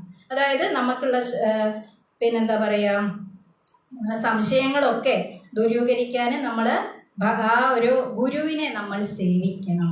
ഗുരുവിനെ സേവിക്കുക എന്ന് പറഞ്ഞാൽ എങ്ങനെയാണ് ഗുരുവിനെ സേവിക്കുക? നമ്മൾ വിചാരിക്കും ഇനി അവിടെ പോയിട്ട് സേവ ചെയ്യണം, അതൊന്നും വേണ്ട. ഗുരു എന്താണോ പറഞ്ഞിരിക്കുന്നത് അത് നമ്മൾ അനുസരണയോടെ ചെയ്താല്, അതിന്റെ ചെറിയൊരു ഭാഗമെങ്കിലും ചെയ്താല് ഗുരുവിന്റെ ബ്ലെസ്സിങ് നമ്മളിലേക്ക് ഒഴുകി വരും. ഏവം പരമ്പരാ പ്രവർത്തന പരമ്പര മുഖേന. ഇത് എവിടുന്നാ വരുന്നത്? കൃഷ്ണനിൽ നിന്ന്, അല്ലെ? കൃഷ്ണനിൽ നിന്ന് ബ്രഹ്മാവിൽ നിന്ന് വ്യാസം, അങ്ങനെ വന്നിട്ട് ആ ഒരു അമൃതഗണം ആരിലേക്കും എത്തും? നമ്മളിലേക്കും എത്തും. അതാണ് എന്ത് പറയുന്നത്? ദീക്ഷ എന്ന് പറയുന്നത്. ആ ദീക്ഷ ഭക്തിലതാ ബീജമാണ്. പിന്നെ ഈ ദീക്ഷ കിട്ടിയ ഒരു വ്യക്തിക്ക് ജീവിതത്തില് ഗുരു ഉണ്ട് എന്നുണ്ടെങ്കിൽ അവര് മഹാഭാഗ്യവാനാണെന്ന് പറയുന്നത്. ഒരു ശ്ലോകം പറയുന്നുണ്ട് മഹാപ്രഭുവിനെ, ബ്രഹ്മാണ്ട ഭ്രമിതേ കോനെ ഭാഗ്യവാന് ജീവ ഗുരു കൃഷ്ണ പ്രസാദേ പായ ഭക്തിലതാ ബീജ. അപ്പൊ ഭാഗ്യവാൻ, അല്ലെ? അതിൽ പറയുന്നുണ്ട് ബ്രഹ്മാണ്ട ഭ്രമിത. അതായത് ഈ ബ്രഹ്മാണ്ടത്തിൽ നമ്മൾ അലഞ്ഞു തിരിഞ്ഞ് നടക്കുമ്പോൾ അയാൾക്ക് ഗുരുവിനെ കിട്ടുമ്പോൾ മാത്രമാണ് എന്ത് കിട്ടുന്നുള്ളൂ? ഭാഗ്യം കിട്ടുന്നുള്ളൂ. അല്ലെങ്കിൽ ആ ഗുരുവിനെ കിട്ടിയ ആ വ്യക്തി എന്ത് പറയുന്നു? ഭാഗ്യമുള്ളവനാകുന്നു. എങ്ങനെയുള്ള ഭാഗ്യമാണ് പറയുന്നത്? നമുക്ക് ഗോലോക വൃന്ദാവനത്തിലേക്കുള്ള ലോട്ടറി അടിച്ചോ, അല്ലെങ്കിൽ വൈകുണ്ഠത്തിലേക്കുള്ള ലോട്ടറി നമുക്ക് കിട്ടി, അല്ലെ? ആ ലോട്ടറിയാണ് എന്ത് പറയുന്നത്? ലോട്ടറി അല്ല, ശരിക്കും ഡയമണ്ട് ആണ്, അല്ലെ? എന്താ പറയുന്നത്? ഗോലോകേര പ്രേമധാനെ ഹരിനാമ കീർത്തന. നാമകീർത്തൻ എന്ന് പറഞ്ഞാൽ ഗോലോകത്തിൽ നിന്ന് നമുക്ക് ഇമ്പോർട്ട് ചെയ്തിട്ടുള്ളതാണ്. എന്താ ഗോലോകത്തിൽ നിന്ന് ഇമ്പോർട്ട് ചെയ്ത് പറഞ്ഞാൽ ഇറക്കുമതി ചെയ്തതാണ്. അപ്പൊ ആ ഒരു പിന്നെ ഹരിനാമം നമുക്ക് ഇപ്പൊ എല്ലാവർക്കും സുലഭമായി കിട്ടിയിട്ടുണ്ട്. നമ്മൾ എന്ത് ചെയ്യണം? അത് എല്ലാവരിലേക്കും കൊടുക്കണം. ഇവിടെ പറയുന്ന പോയിന്റ് അതല്ല. നമുക്ക് ദീക്ഷ കിട്ടി, അല്ലെ? അങ്ങനെ ദീക്ഷ കിട്ടിയിട്ടുണ്ടെങ്കിൽ ആ ഒരു വ്യക്തിയെയും ആരായിട്ട് പറയും? കനിഷ്ഠ അധികാരി. ഭക്തന്മാരുടെ തലത്തിനെ നമുക്ക് രൂപഗോസ്വാമി 3 തരംതിരിച്ചിട്ടുണ്ട്. അതായത് ഓരോ ആൾക്കാരുടെയും ശ്രദ്ധ അനുസരിച്ച്. എന്താ ശ്രദ്ധ എന്ന് പറഞ്ഞിട്ടുണ്ടെങ്കിൽ ഭഗവാനിലുള്ള വിശ്വാസം, ആ വിശ്വാസം, അതായത് കോൺഫിഡൻസ്, ഭഗവാനിലുള്ള ഒരു എന്താ പറയാ ദൃഢമായിട്ടുള്ള ആ ഒരു വിശ്വാസം, അത് ആർക്കൊക്കെ എത്രത്തോളം ഉണ്ട് എന്നതിനെ അനുസരിച്ച് ഭക്തന്മാരെ 3 തിരിച്ചിട്ടുണ്ട്. അത് ഒന്നാണ് കനിഷ്ഠ അധികാരി എന്ന് പറയുന്നത്, പ്രൈമറി ലെവൽ. ഇപ്പൊ ദീക്ഷ എടുത്ത വ്യക്തികളും എന്താണ്? പ്രൈമറി ലെവലായിട്ടുള്ള കനിഷ്ഠ അധികാരിയാണ്. അത് കഴിഞ്ഞിട്ടുണ്ടെങ്കിൽ അടുത്തതാണ് കനിഷ്ഠയിൽ നിന്നും ഉയരണം. അതാണ് ഈ ശ്ലോകത്തിന്റെ എന്താ പറയാ പിൻ പോയിന്റ് എന്ന് പറയുന്നത്. അതായത് കനിഷ്ഠയിൽ മാത്രം ഒതുങ്ങി നിൽക്കരുത്. നിങ്ങൾ കനിഷ്ഠയിൽ നിന്നും ഉത്സാഹ നിശ്ചയ ധൈര്യ തൽത്തൽ കർമ്മ പ്രവർത്തന.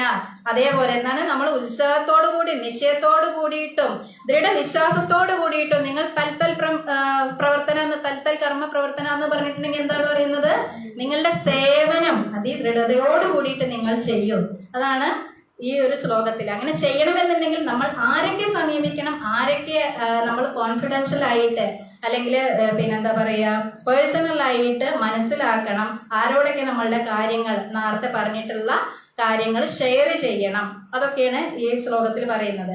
അപ്പൊ ഇതില് പറയുന്ന ഒരു കാര്യം പറഞ്ഞു, അല്ലെ? ദീക്ഷയുടെ കാര്യം പറഞ്ഞു. അത് ദീക്ഷ എടുത്ത വ്യക്തിയും എന്താണ്? ഹരിനാമം 16 മാല ചൊല്ലിക്കോട്ടെ, അവരും എന്താണ്? കനിഷ്ഠ ഭക്തനാണ്. പിന്നെന്താണ് അടുത്തത്? മധ്യമാധികാരി. അത് കഴിഞ്ഞാൽ അടുത്തതാണെന്ന് പറയുന്നത് ഉത്തമാധികാരി. അങ്ങനെ 3 ലെവലിലാണ് നമുക്ക് മനസ്സിലാക്കി തരുന്നത്. കുറച്ച് മനസ്സിലാക്കാൻ ബുദ്ധിമുട്ടുണ്ട്, കുഴപ്പമില്ല. നമ്മള് എന്താ പറയാ 1ാം ക്ലാസ് പാസ്സായാലല്ലേ 2ാം ക്ലാസ്സിക്ക് പോവുള്ളൂ, 2ാം ക്ലാസ് പാസ്സായാലല്ലേ 3ാം ക്ലാസ്സിക്ക് പോവുള്ളൂ. അങ്ങനെ ലാസ്റ്റ് 10ാം ക്ലാസ് പാസ്സാവും, അല്ലേ? 10ാം ക്ലാസ് പാസ്സായി കഴിഞ്ഞിട്ടുണ്ടെങ്കിൽ നിങ്ങൾ ജോലി അന്വേഷിച്ച് പോകും, അല്ലേ? ഇവിടെ അതല്ല പറയുന്നത്. നമ്മൾ കനിഷ്ഠ അധികാരിയിൽ നിന്നും അടുത്ത ലെവലാണ് ഉത്തമാധികാരിയിലേക്ക്, മധ്യമാധികാരി. മധ്യമാധികാരിയിൽ നിന്ന് അടുത്ത ലെവലാണ് എന്ത് പറയുന്നത്?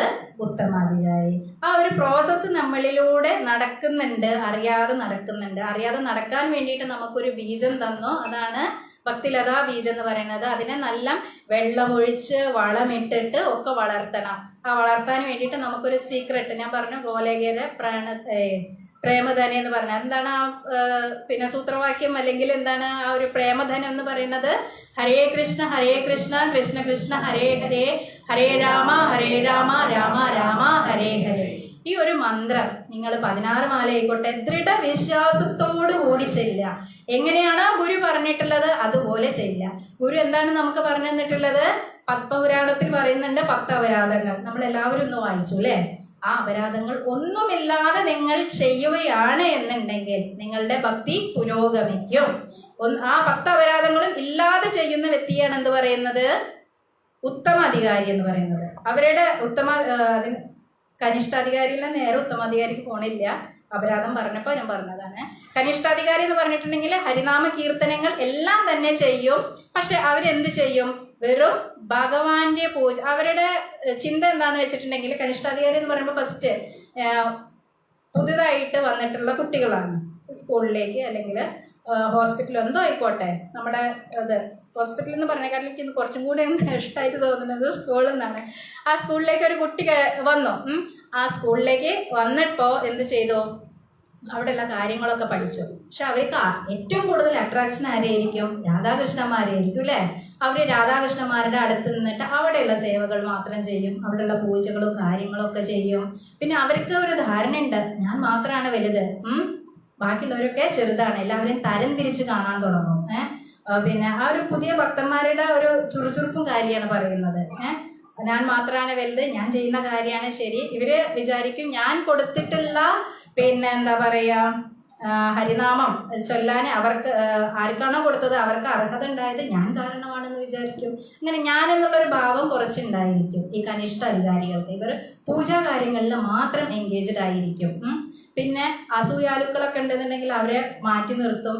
പക്ഷെ ഈ കനിഷ്ഠാധികാരിക്ക് ചാൻഡിങ് ഒക്കെ പുതിയതായിട്ട് തുടങ്ങി വരുന്നേ ഉള്ളൂ അല്ലെ? തുടക്കമാണ്. അങ്ങനെയുള്ള ആൾക്കാർക്ക് വീഴ്ച പറ്റാൻ സാധ്യത കൂടുതലാണ്. എങ്ങനെ ഈ വീഴ്ച പറ്റുക എന്ന് പറഞ്ഞാല് നമ്മളൊരു സംഘത്തിനെ കുറിച്ച് പറഞ്ഞു അല്ലെ? സംഘത്യാഗ സദോവൃത്തെ. എന്താ സംഘത്യാഗ എന്ന് പറഞ്ഞിട്ടുണ്ടെങ്കിൽ അസംഘം നമ്മൾ ഒഴിവാക്കണം. നല്ല അസത് സംഘം നമ്മൾ ഒഴിവാക്കണം. എന്താ ചീത്ത സംഘം എന്ന് പറഞ്ഞാല് ഭൗതികമായ കാര്യങ്ങളെല്ലാം ചർച്ച ചെയ്യുക, അവിടെ നമ്മളുടെ ഭഗവാനെ കുറിച്ച് തീരെ പറയാണ്ടിരിക്കുക, അല്ലെങ്കിൽ അതിനെ തെറ്റായി വ്യാഖ്യാനിക്കുക, അതിനെയൊക്കെ നമുക്ക് എന്ത് പറയാൻ പറ്റും? അസത് സംഘം എന്ന് പറയും. അതാണ് സംഘത്യാഗ. അങ്ങനെയുള്ള പിന്നെ സംഘത്തിനെ ത്യജിച്ചിട്ട് സദോവൃത്തെ ഗുരുക്കന്മാരുടെ പാത പിന്തുടരണം എന്ന് പറയുന്നുണ്ട്. ഇതിന് മുന്നുള്ള ശ്ലോകത്തിൽ ഉണ്ടായിരുന്നതാണ്. അപ്പോ ഈ കനിഷ്ഠാധികാരികള് ഈ സംഘം വിട്ടിട്ട് വേറൊരു സംഘത്തിലേക്ക് പോകുമ്പോൾ ഗുരു എപ്പോഴും പറയുന്നു, നിങ്ങൾ പരമ്പരയിലുള്ള കാര്യങ്ങൾ മാത്രം ശ്രവിക്കുക, പരമ്പരയിലുള്ള പുസ്തകങ്ങൾ മാത്രം വായിക്കുക.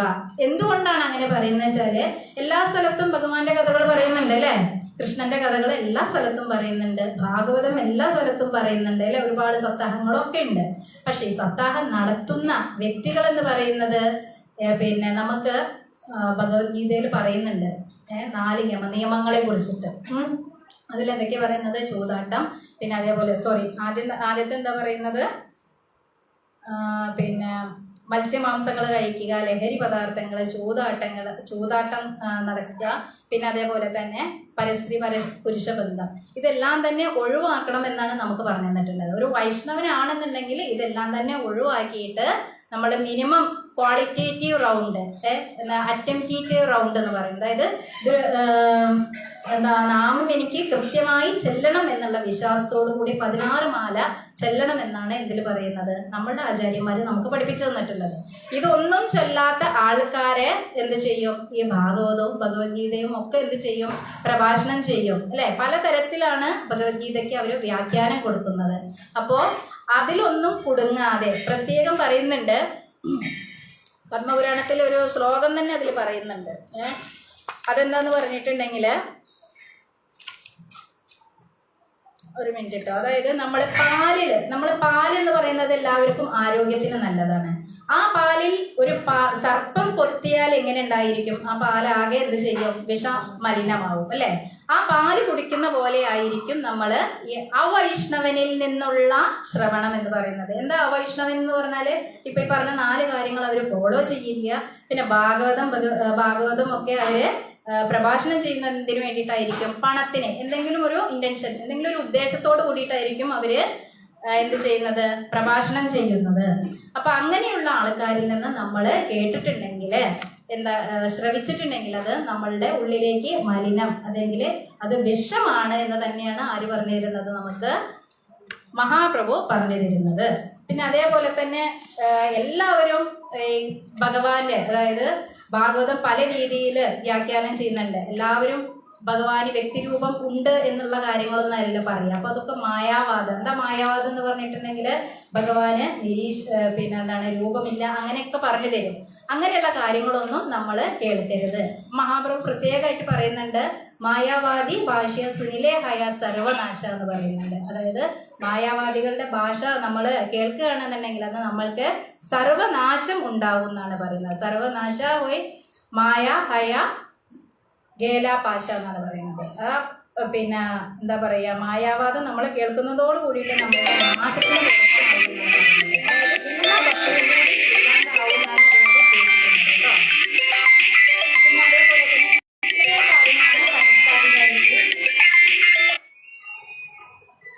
ഇത്രയും കാര്യങ്ങളാണ് എന്ത് പറയുന്നത്, കനിഷ്ഠാധികാരികളെ കുറിച്ചിട്ട്. അപ്പൊ എന്തൊക്കെയാണ് കനിഷ്ഠാധികാരി ദീക്ഷ എടുത്തിട്ടുണ്ടായിരിക്കും, അവര് 16 മാല ജപിക്കുന്നുണ്ടായിരിക്കും അല്ലെ. പിന്നെ അവർക്ക് എന്താ ഒരു പിന്നെ എന്താ പറയാ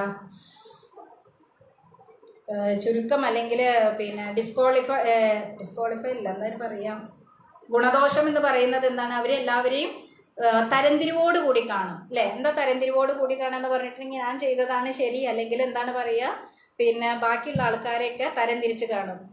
അതായത് ഞാൻ മാത്രമാണ് സേവ ചെയ്യുന്നത് എന്നുള്ള ചിന്തക്കാരിലേക്ക് വരും, ഈ കനിഷ്ഠാധികാരിക്ക് വരും. പിന്നെ കനിഷ്ഠാധികാരി ആരടുത്ത് മാത്രമേ സേവ ചെയ്യുള്ളൂ, അവർ ചെയ്യുന്ന സേവ എന്തുമാത്രമായിരിക്കും, ഭഗവാനുമായി സംബന്ധിച്ച സേവനം, അതായത് പ്രധാനമായിട്ട് പൂജകളിൽ മാത്രം ഒതുങ്ങി നിൽക്കും.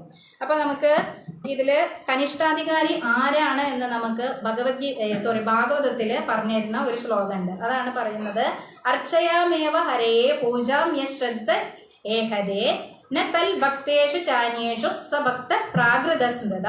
അതായത് പൂജകളിലും പിന്നെ ഭഗവാന്റെ കാര്യങ്ങളിലും മാത്രം ഒതുങ്ങി നിൽക്കുന്ന ഒരു വ്യക്തി എന്ന് നമുക്ക് പറയാൻ പറ്റും, കനിഷ്ഠാധികാരി എന്ന് പറയാൻ പറ്റും. അതാണ് ഭാഗവതത്തിലെ ശ്ലോകം എന്ന് പറയുന്നത്. അതേപോലെ തന്നെ ഭാഗവതത്തിലുണ്ട്, ഭാഗവതത്തിലെ ഒരു ശ്ലോകമാണ് ഇതിൽ കോട്ട് ചെയ്തിട്ടുള്ളത് കേട്ടോ. പിന്നെ അടുത്തത് മധ്യമാധികാരി. അപ്പൊ ഈ കനിഷ്ഠാധികാരിയെ കുറിച്ചിട്ട് ഇത്രയും കാര്യങ്ങൾ നമ്മൾ മനസ്സിലാക്കുക. അതായത് നമ്മളൊക്കെ എന്താണ്, ഭക്തി സാധന അല്ലെങ്കിൽ ഭക്തി പ്രാക്ടീസ് ചെയ്യുന്ന ആൾക്കാരാണ്. നമ്മളുടെ ഉള്ളിലുണ്ടാവും അല്ലേ അത്, അതായത് പരദൂഷണം പറയുക, മറ്റുള്ള ഒരാളെ തരം തിരിച്ച് കാണുക, ഞാനത് ചെയ്തു അവനത് ചെയ്യാൻ പറ്റിയില്ല, അതിൽ ആസ്വദിക്കുക, അങ്ങനെയുള്ള കാര്യങ്ങളൊക്കെ. പക്ഷെ നമുക്ക് ഗുരു എന്തെന്ന് പറഞ്ഞു തന്നിട്ടുണ്ട്, നിങ്ങളുടെ ഏറ്റവും വലിയ പിന്നെ സേവനം എന്ന് പറയുന്നത് എന്താണ്, നമ്മൾക്ക് കിട്ടിയിട്ടുള്ള ഭക്തി മറ്റുള്ളവർക്ക് പറഞ്ഞു കൊടുക്കുക എന്നാണ്. പ്രഭാതർ എപ്പോഴും പറയുന്നത് പ്രീച്ചിങ് ഈസ് ദി എസൻസ്. അതായത് പ്രീച്ചിങ് എന്ന് പറയുന്നത് എസൻസ് ആണെന്ന് പറയുന്നു. അതായത് പല രീതിയിലൂടെ നമുക്ക് പ്രീച്ച് ചെയ്യാം അല്ലെ. ഒരു ആചാര്യന് നേരിട്ട് വന്ന് പറയൊന്നും വേണ്ട, പക്ഷെ അയാൾ ആചരിച്ച് കാണിക്കുമ്പോൾ തന്നെ നമുക്കതൊന്ന് മനസ്സിലാവും അല്ലെ.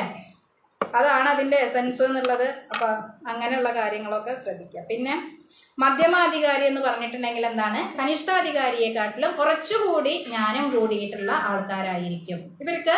മധ്യമാധികാരി എന്ന് പറയുന്നത് എന്തുതന്നെയാണ്, നമ്മളുടെ ഈ ടെമ്പിളിൽ കാണുന്ന ആൾക്കാർ തന്നെയാണ്. പക്ഷെ നമ്മൾ അവരുടെ ജ്ഞാനത്തിന്റെ ലെവല് എങ്ങനെ മനസ്സിലാക്കണം, നമ്മൾ അവരുടെ പ്രവൃത്തിയിലൂടെ മാത്രമാണ് നമുക്ക് തിരിച്ചറിയാൻ പറ്റുള്ളൂ അല്ലെ. ഒരു വ്യക്തി ഒന്നും സംസാരിക്കുന്നില്ലെങ്കിലും നമുക്ക് അവരെ എന്ത് പറയാൻ പറ്റില്ല, അവർ വലിയ ജ്ഞാനാണെന്ന് പറയാൻ പറ്റില്ല. പ്രഭാതർ പറയുന്നുണ്ട്, അവർ വായ തുറന്നാൽ മാത്രമാണ് അവരുടെ ക്വാളിറ്റി നമുക്ക് അറിയുള്ളൂ അല്ലെ. മൗനം വിദ്വാനും ഭൂഷണം എന്ന് പറയും, പക്ഷെ ആ വിദ്വാന് എപ്പോഴും ആയിക്കൊള്ളണം എന്നില്ലാന്നും നമുക്ക് പ്രഭാതർ പറഞ്ഞു തരുന്നുണ്ട്. അപ്പോൾ അവരുടെ പ്രവർത്തനം നമ്മൾക്ക് കാണുന്നതിലൂടെ അല്ലെങ്കിൽ അവർ ചെയ്യുന്നതിലൂടെ മാത്രമാണ് നമുക്ക് എന്ത് മനസ്സിലാക്കാൻ പറ്റുള്ളൂ ആ ഒരു വൈഷ്ണവന്റെ ക്വാളിറ്റി എന്താണ്. അപ്പൊ മധ്യമാധികാരിയാണ് അടുത്ത ലെവല്. മധ്യമാധികാരി എന്ന് പറഞ്ഞിട്ടുണ്ടെങ്കിൽ ഇവര് ശാസ്ത്രത്തിലെല്ലാം തന്നെ എന്തായിരിക്കും, നിപുണനായിരിക്കും. പിന്നെന്തായിരിക്കും, ഈ വേർതിരിവ് പറയുന്ന സംഭവം അവിടെ ഉണ്ടാവില്ല, കുരുട്ട് കുശുമ്പ് പറയില്ല. പിന്നെന്തായിരിക്കും, താഴെയുള്ള ആൾക്കാരോട് താഴെപ്പ് ഉണ്ടാവുമല്ലോ, അതായത് ഞാന് ബദ്ധജീവാത്മാക്കള് അവരോട് കൃപയുള്ള ആൾക്കാരായിരിക്കും. എന്താ ഈ കൃപ എന്ന് പറഞ്ഞിട്ടുണ്ടെങ്കിൽ അവരെയും കൂടെ എന്റെ തലത്തിലേക്ക് പിടിച്ച് ഉയർത്തണം എന്ന് ചിന്തിക്കുന്ന ആൾക്കാരായിരിക്കും എന്ത്, മധ്യമാധികാരി എന്ന് പറയുന്നത്.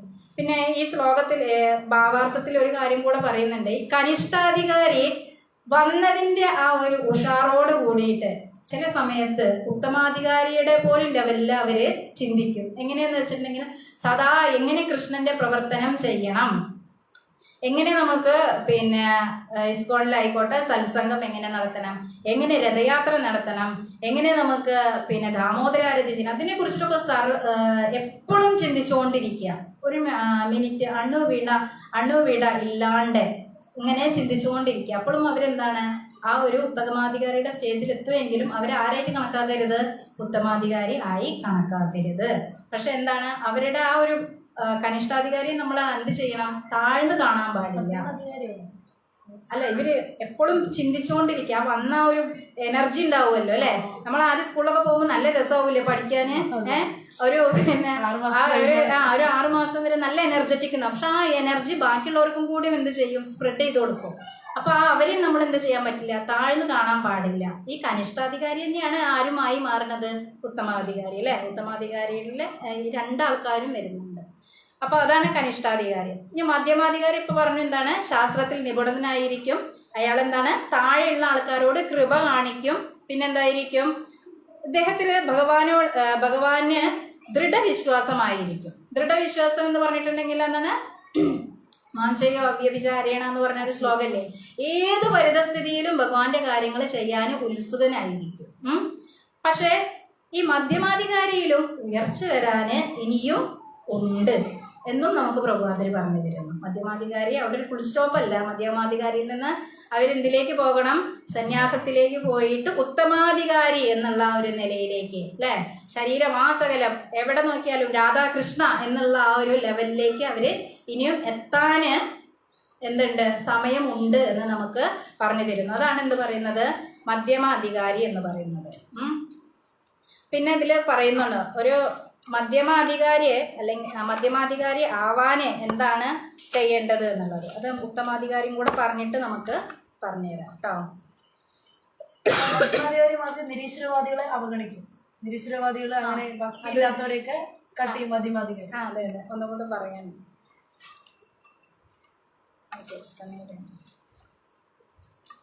മധ്യമാധികാരിയുടെ ഒരു ശ്ലോകം പറയുന്നുണ്ട് കേട്ടോ. ഈശ്വരീരാധീനീഷു ബാലിശിഷു വിശൽസു ച പ്രേമ മൈത്രി കൃപാപേക്ഷ എക്കാരോധി സ മധ്യമ.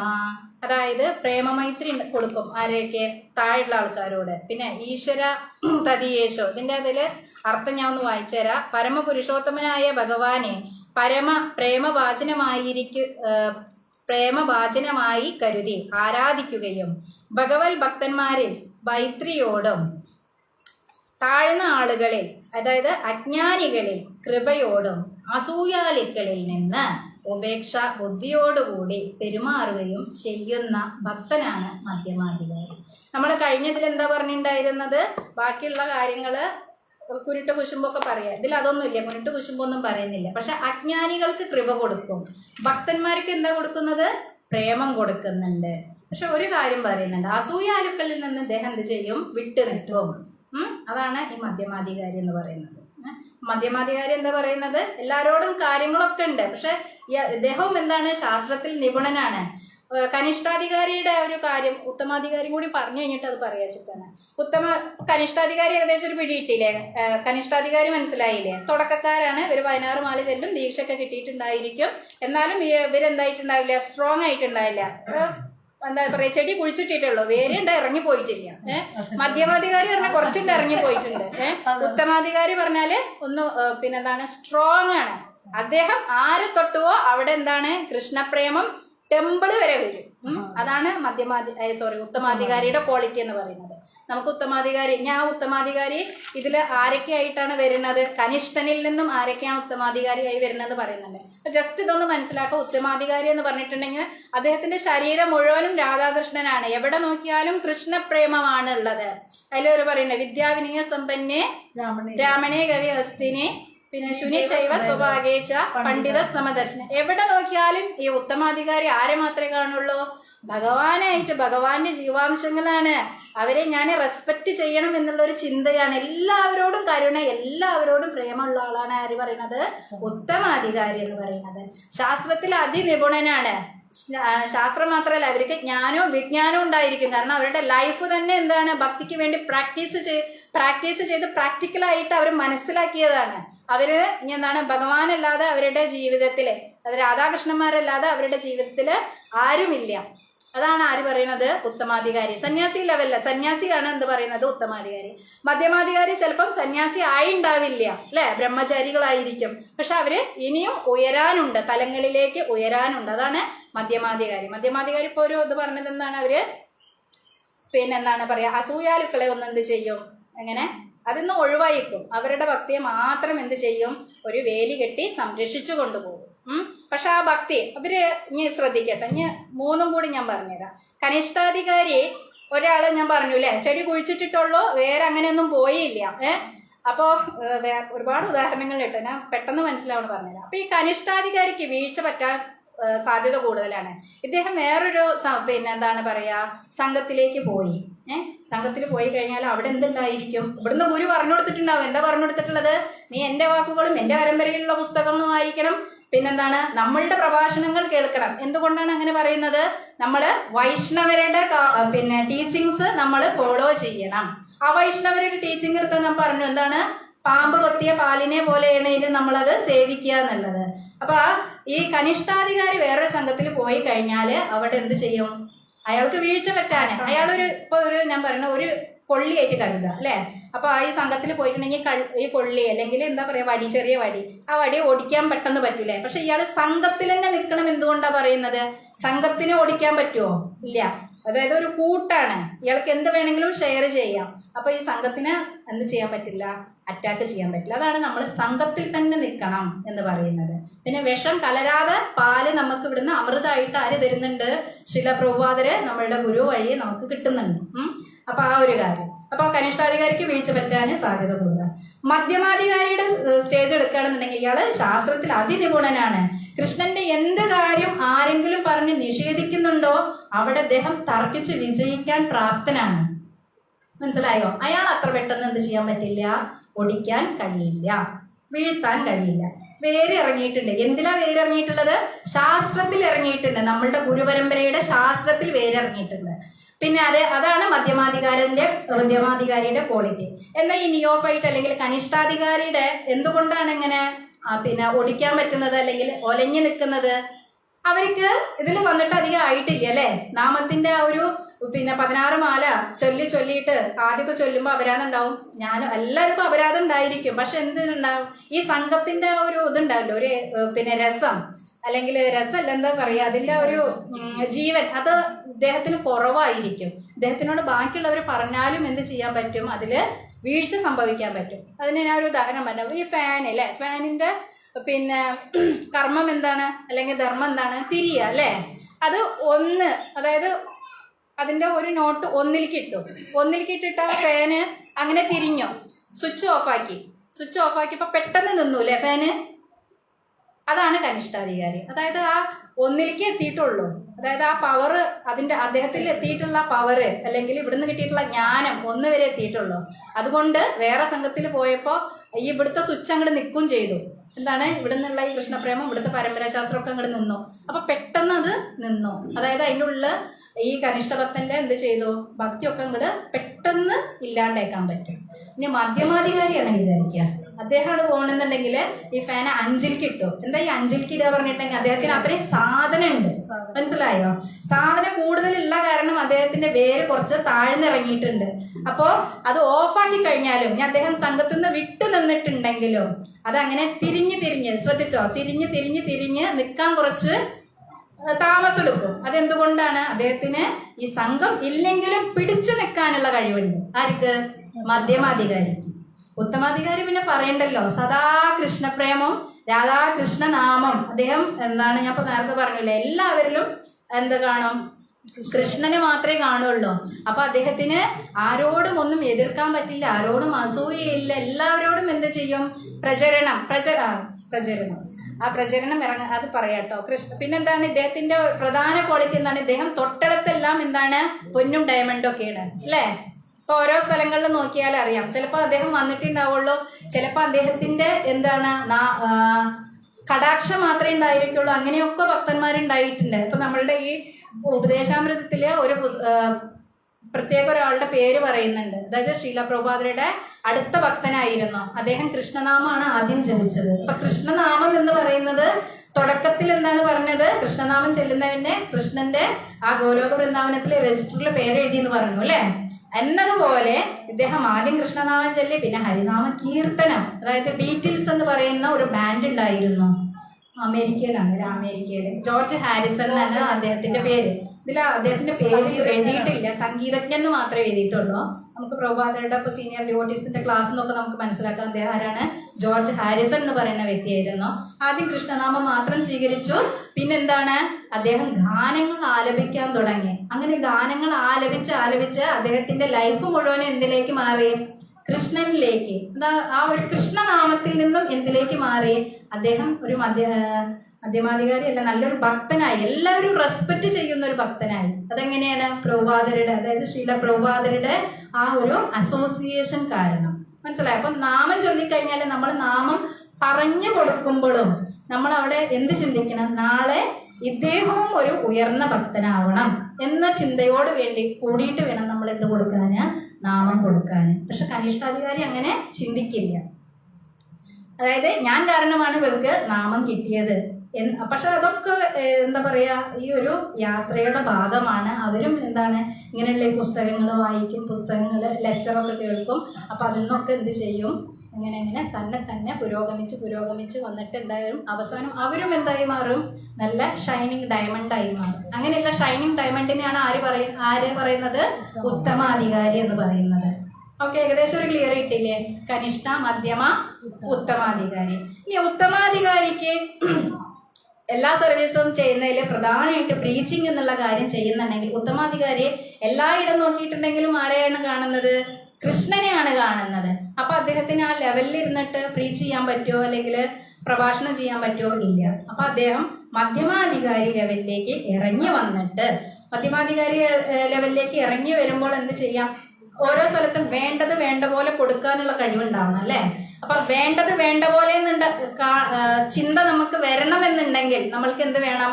അവിടെ മധ്യമാധികാരിയുടെ ഇതും വേണം. പിന്നെ ഓരോ ജീവസത്തെയും കൃഷ്ണനായി കണ്ടു കഴിഞ്ഞാൽ എല്ലാവരോടും കരുണയും കൃപയായിട്ടുണ്ടെങ്കിൽ അത് നടക്കുമോ? ഇല്ല. അതുകൊണ്ടാണ് ഉത്തമാധികാരി മധ്യമാധികാരിയുടെ ലെവലിലേക്ക് ഇറങ്ങി വരണം എന്ന് പറയുന്നത്. അല്ലാതെ ഉത്തമാധികാരിക്ക് ശരിക്കും മധ്യമാധികാരിയുടെ ലെവലിലേക്ക് ഇറങ്ങി വരണ്ട. പക്ഷെ അദ്ദേഹത്തിന്റെ ക്വാളിറ്റി അത്രയും ഹയറാണ്, ഉയർന്നതാണ്. അതുകൊണ്ട് അങ്ങനെ പറയുന്നു. പിന്നെ ഇനി ഇവര് തമ്മിൽ മൂന്നാളുടെയും തമ്മിലുള്ള വ്യത്യാസം നോക്കുകയാണെന്നുണ്ടെങ്കിൽ, ഒന്ന് വിശ്വാസം. കനിഷ്ഠാധികാരിയിലെ വിശ്വാസം എന്തായിരിക്കും? ഭഗവാനോടുള്ള വിശ്വാസം കുറവായിരിക്കും. മധ്യമാധികാരിയാണെന്നുണ്ടെങ്കിൽ എന്തായിരിക്കും? അത് ദൃഢമായിരിക്കും, കൂടുതലായിരിക്കും. ഉത്തമാധികാരിയുടെ വിശ്വാസം എന്ന് പറഞ്ഞാൽ ഉത്തമമായിരിക്കും. എന്താ ഉത്തമം എന്ന് പറഞ്ഞാൽ? ഹയർ ആയിരിക്കും. ജ്ഞാനം എന്ന് പറഞ്ഞു കഴിഞ്ഞാല്, ഞാനെന്ന് പറഞ്ഞിട്ടുണ്ടെങ്കിൽ നമുക്കുള്ള ഈ ടീച്ചിങ് ഇതൊക്കെ കാര്യങ്ങളൊക്കെ അത് പറഞ്ഞാൽ കനിഷ്ഠാധികാരിക്ക് എന്തായിരിക്കും? കുറവായിരിക്കും. ഉത്തമാധികാരിക്ക് ജ്ഞാനം കൂടുതലായിരിക്കും. മധ്യമാധികാരിക്ക് ജ്ഞാനം കൂടുതലായിരിക്കും. കൂടുതൽ എന്ന് പറയുമ്പോഴും അപ്പോഴും അവിടെ ഒരു ഫുൾ സ്റ്റോപ്പ് ഇടാൻ ബുദ്ധിമുട്ടാണ്. എന്താ വെച്ചാൽ അദ്ദേഹം ഇനിയും പുരോഗമിക്കാനുണ്ട് ഉത്തമത്തിലേക്ക്. അപ്പോൾ മധ്യമാധികാരിയുടെ ജ്ഞാനം മധ്യമമായിരിക്കും. പിന്നെ ഉത്തമാധികാരിയുടെ ജ്ഞാനം എന്ന് പറയുന്നത് ഉത്തമമായിരിക്കും. അതായത് അദ്ദേഹം ഓൾറെഡി എല്ലാം തന്നെ അക്വയർ ചെയ്തു, നേടിയെടുത്തിട്ടുണ്ട്. പിന്നെ വിജ്ഞാനത്തിന്റെ കാര്യം നോക്കുകയാണെന്നുണ്ടെങ്കിൽ കനിഷ്ഠ കുറവായിരിക്കും. മധ്യമാധികാരം ഇനിയും പുരോഗമിക്കാനുണ്ട്. ഉത്തമാധികാരിയാണെന്നുണ്ടെങ്കിൽ എന്താണ്? അദ്ദേഹത്തിന്റെ ലൈഫ് തന്നെ, ജീവിതം തന്നെ ആരിലേക്ക് സമർപ്പിച്ചിരിക്കുകയാണ്? രാധാകൃഷ്ണനിലേക്ക് സമർപ്പിച്ച തന്നെ വിജ്ഞാനം ആർക്ക് കൂടുതലായിരിക്കും? ഉത്തമാധികാരിക്ക് കൂടുതലായിരിക്കും. ഇതാണ് ഈ ഒരു ശ്ലോകത്തിൽ പറയുന്നത്. അപ്പൊ നമ്മള് ഈ ശ്ലോകം എന്തിനാ നമുക്ക് പറഞ്ഞെന്ന് വെച്ചിട്ടുണ്ടെങ്കിൽ, നമ്മൾ ഓരോ ഭക്തന്മാരെ കാണുമ്പോഴും അവർക്ക് റെസ്പെക്റ്റ് കൊടുക്കേണ്ടത് എങ്ങനെയാണ് അത് നമ്മൾ പഠിക്കണം. എങ്ങനെയാണ് റെസ്പെക്റ്റ് കൊടുക്കുക? സാധാരണ കനിഷ്ഠ ഭക്തനോടാണെന്നുണ്ടെങ്കിൽ നമുക്ക് മനസ്സിൽ ആദരവ് കാണിക്കണം. മധ്യമ അധികാരിയാണെന്നുണ്ടെങ്കിൽ അവർക്കും വേണ്ട രീതിയിൽ റെസ്പെക്ട് ചെയ്യണം. എങ്ങനെയാണ് പ്രണാമം ചെയ്യുക അല്ലെ? സ്ത്രീകളാണെന്നുണ്ടെങ്കിൽ പഞ്ചപ്രണാമം ചെയ്യും, ആണുങ്ങളാണെന്നുണ്ടെങ്കിൽ പിന്നെ പ്രഭൂസ് ആണെന്നുണ്ടെങ്കിൽ എന്തിനാ ദണ്ഡവത് പ്രണാമം ചെയ്യും. സന്യാസിമാരാണെന്നുണ്ടെങ്കിലും അവർക്കും അതിനനുസരിച്ചിട്ടുള്ള റെസ്പെക്ട് കൊടുക്കണം. എല്ലാവരും എന്താ ചെയ്യും? ദണ്ഡവത് പ്രണാമം കൊടുക്കും. പിന്നെ ആരെങ്കിലും കാണുമ്പോൾ, സദസ്സിലേക്ക് ആരെങ്കിലും വരുമ്പോൾ എന്ത് ചെയ്യണം? നമ്മൾ എണീറ്റ് നിൽക്കണം. അതെന്തുകൊണ്ടാണ്? അവർക്ക് അത്രയും ആ ഒരു ക്വാളിറ്റി ഉണ്ട്. ചില ആൾക്കാരെ എന്താ പറയാ, സ്പീച്ച് പറയില്ല, അവരെ കണ്ടാൽ തന്നെ നമ്മൾ ആചരിച്ചു പോകും. അങ്ങനെയുള്ള ആളാണ് ആര്? ശീല പ്രഭുപാദൻ അല്ലേ? അദ്ദേഹം എന്താണ്, അദ്ദേഹത്തിന്റെ ആ ഒരു ക്വാളിറ്റി എന്ന് പറയുന്നത് എന്താണ്? പിന്നെ പ്രഭാഷണമൊന്നും ചെയ്തില്ലെങ്കിൽ കൂടിയിട്ടും അദ്ദേഹത്തിന്റെ ആ ഒരു കൂട്ടം സംഘവും എല്ലാം തന്നെ കണ്ടിട്ടുണ്ടെങ്കിൽ തന്നെ ആൾക്കാർ എന്ത് ചെയ്യും? റെസ്പെക്ട് ചെയ്യും. പിന്നെ ഒരുപാട് പിന്നെ പതിതാത്മാക്കൾക്ക് എന്ത് കൊടുത്തിട്ടുണ്ട്? കരുണ കൊടുത്തിട്ടുണ്ട്. അവരിപ്പോഴും എന്താണ്? സന്യാസി ലെവലിലിരിക്കുകയാണ് അല്ലേ? അത് പിന്നെന്താണ് പറയുന്നത്? ഇസ്കോണിന്റെ ഇതിലൊരു പോയിന്റ് കൂടി പറയുന്നുണ്ട്. ഇസ്കോൺ എന്ന് പറയുന്നത് അവിടെ ജാതി മത ഭേദമില്ല. പിന്നെ രാജ്യം എന്ന് പറയുന്ന ആ ഒരു രാജ്യത്തിലും ഒതുങ്ങി നിൽക്കുന്നതല്ല. എല്ലാ രാജ്യത്തിലും ഉണ്ട് അല്ലെ? അന്യരാജ്യത്തിലുള്ള അല്ലെങ്കിൽ ഒരുപാട് പിന്നെ എന്താ പറയാ, പാശ്ചാത്യ രാജ്യക്കാരാണ് ഇവിടെ ആരായിട്ടുള്ളത്? സന്യാസിമാരായിട്ടുള്ളത്. അവര് സന്യാസിമാരാക്കാനുള്ള ക്വാളിറ്റി ആർക്കുണ്ടായിരുന്നത്? ശിലപ്രഭുപാദർക്കാണ് ഉണ്ടായത് അല്ലെ? ശിലപ്രഭുപാദരുടെ ഒരുപാട് നേരിട്ടുള്ള ശിഷ്യന്മാരുണ്ട്. അപ്പൊ അവരിലൂടെയാണ് നമുക്ക് എന്ത് കിട്ടുന്നത്? പരമ്പര വഴിയുള്ള ജ്ഞാനം കിട്ടുന്നത്. ഇത്രയും കാര്യമാണ് ഈ ശ്ലോകത്തിൽ പറയുന്നത്. എല്ലാവർക്കും കേൾക്കുമ്പോൾ കുറച്ച് റഫായിട്ട് തോന്നിയിട്ടുണ്ടാവും. എന്തെങ്കിലും എന്താ പറയാ, കുറച്ചെങ്കിലും മനസ്സിലായിട്ടുണ്ടെന്ന് വിചാരിക്കണം അല്ലെ? കനിഷ്ഠാധികാരി, മധ്യമാധികാരി, പിന്നെ അതുപോലെ തന്നെ ഉത്തമാധികാരി. ഓക്കെ, ഹരേ കൃഷ്ണ. എല്ലാവർക്കും പ്രണാമം. എന്തെങ്കിലും സംശയം ഉണ്ടെങ്കിൽ ചോദിക്കാം. എൻ്റെ കുഞ്ഞി അറിവ് വെച്ചിട്ട് ഞാൻ പറഞ്ഞു തരാൻ പറ്റുമോ, അല്ലെങ്കിൽ ഗുരുക്കന്മാരുടെ കാര്യം കൊണ്ട് പറഞ്ഞു തരാൻ പറ്റുമോ എന്നുള്ളതിന് ശ്രമിക്കാം. പിന്നെ ഇത്ര നേരം കേട്ടിരുന്ന എല്ലാവർക്കും നന്ദി, പ്രണാമം. പിന്നെ അതേപോലെ നിങ്ങൾക്ക് എന്തെങ്കിലും ചെറുതായിട്ട് മനസ്സിലായി, പിന്നെ കൃഷ്ണപ്രേമത്തിനോട് ടേസ്റ്റ് തോന്നിയിട്ടുണ്ടെങ്കിൽ അത് എൻ്റെ പിന്നെ ഗുണം കൊണ്ടല്ല, നമ്മളുടെ എല്ലാ ശിക്ഷാഗുരുക്കന്മാരുടെയും ദീക്ഷാഗുരുക്കന്മാരുടെയും ശീലപ്രഭുപാദരുടെയും മേഴ്സി കൊണ്ടാണ്. പിന്നെ എന്തെങ്കിലും തെറ്റായിട്ട് നിങ്ങൾക്ക് തോന്നുക, ഞാനിത് പറഞ്ഞത് ശരിയല്ല, അങ്ങനെ എന്തെങ്കിലുമൊക്കെ തോന്നിയിട്ടുണ്ടെങ്കിൽ അത് എൻ്റെ വ്യക്തിപരമായിട്ടുള്ള കുറവ് കൊണ്ടാണ്. അപ്പോൾ ഇതിൽ മനസ്സിലായിട്ടുള്ള എല്ലാ കാര്യങ്ങളും, നിങ്ങൾക്ക് മനസ്സിലായിട്ടുള്ള കാര്യങ്ങൾ നിങ്ങളറിയാതെ എനിക്ക് ഒരു പിന്നെ എന്താണ് മേഴ്സി തരുന്നതെല്ലാം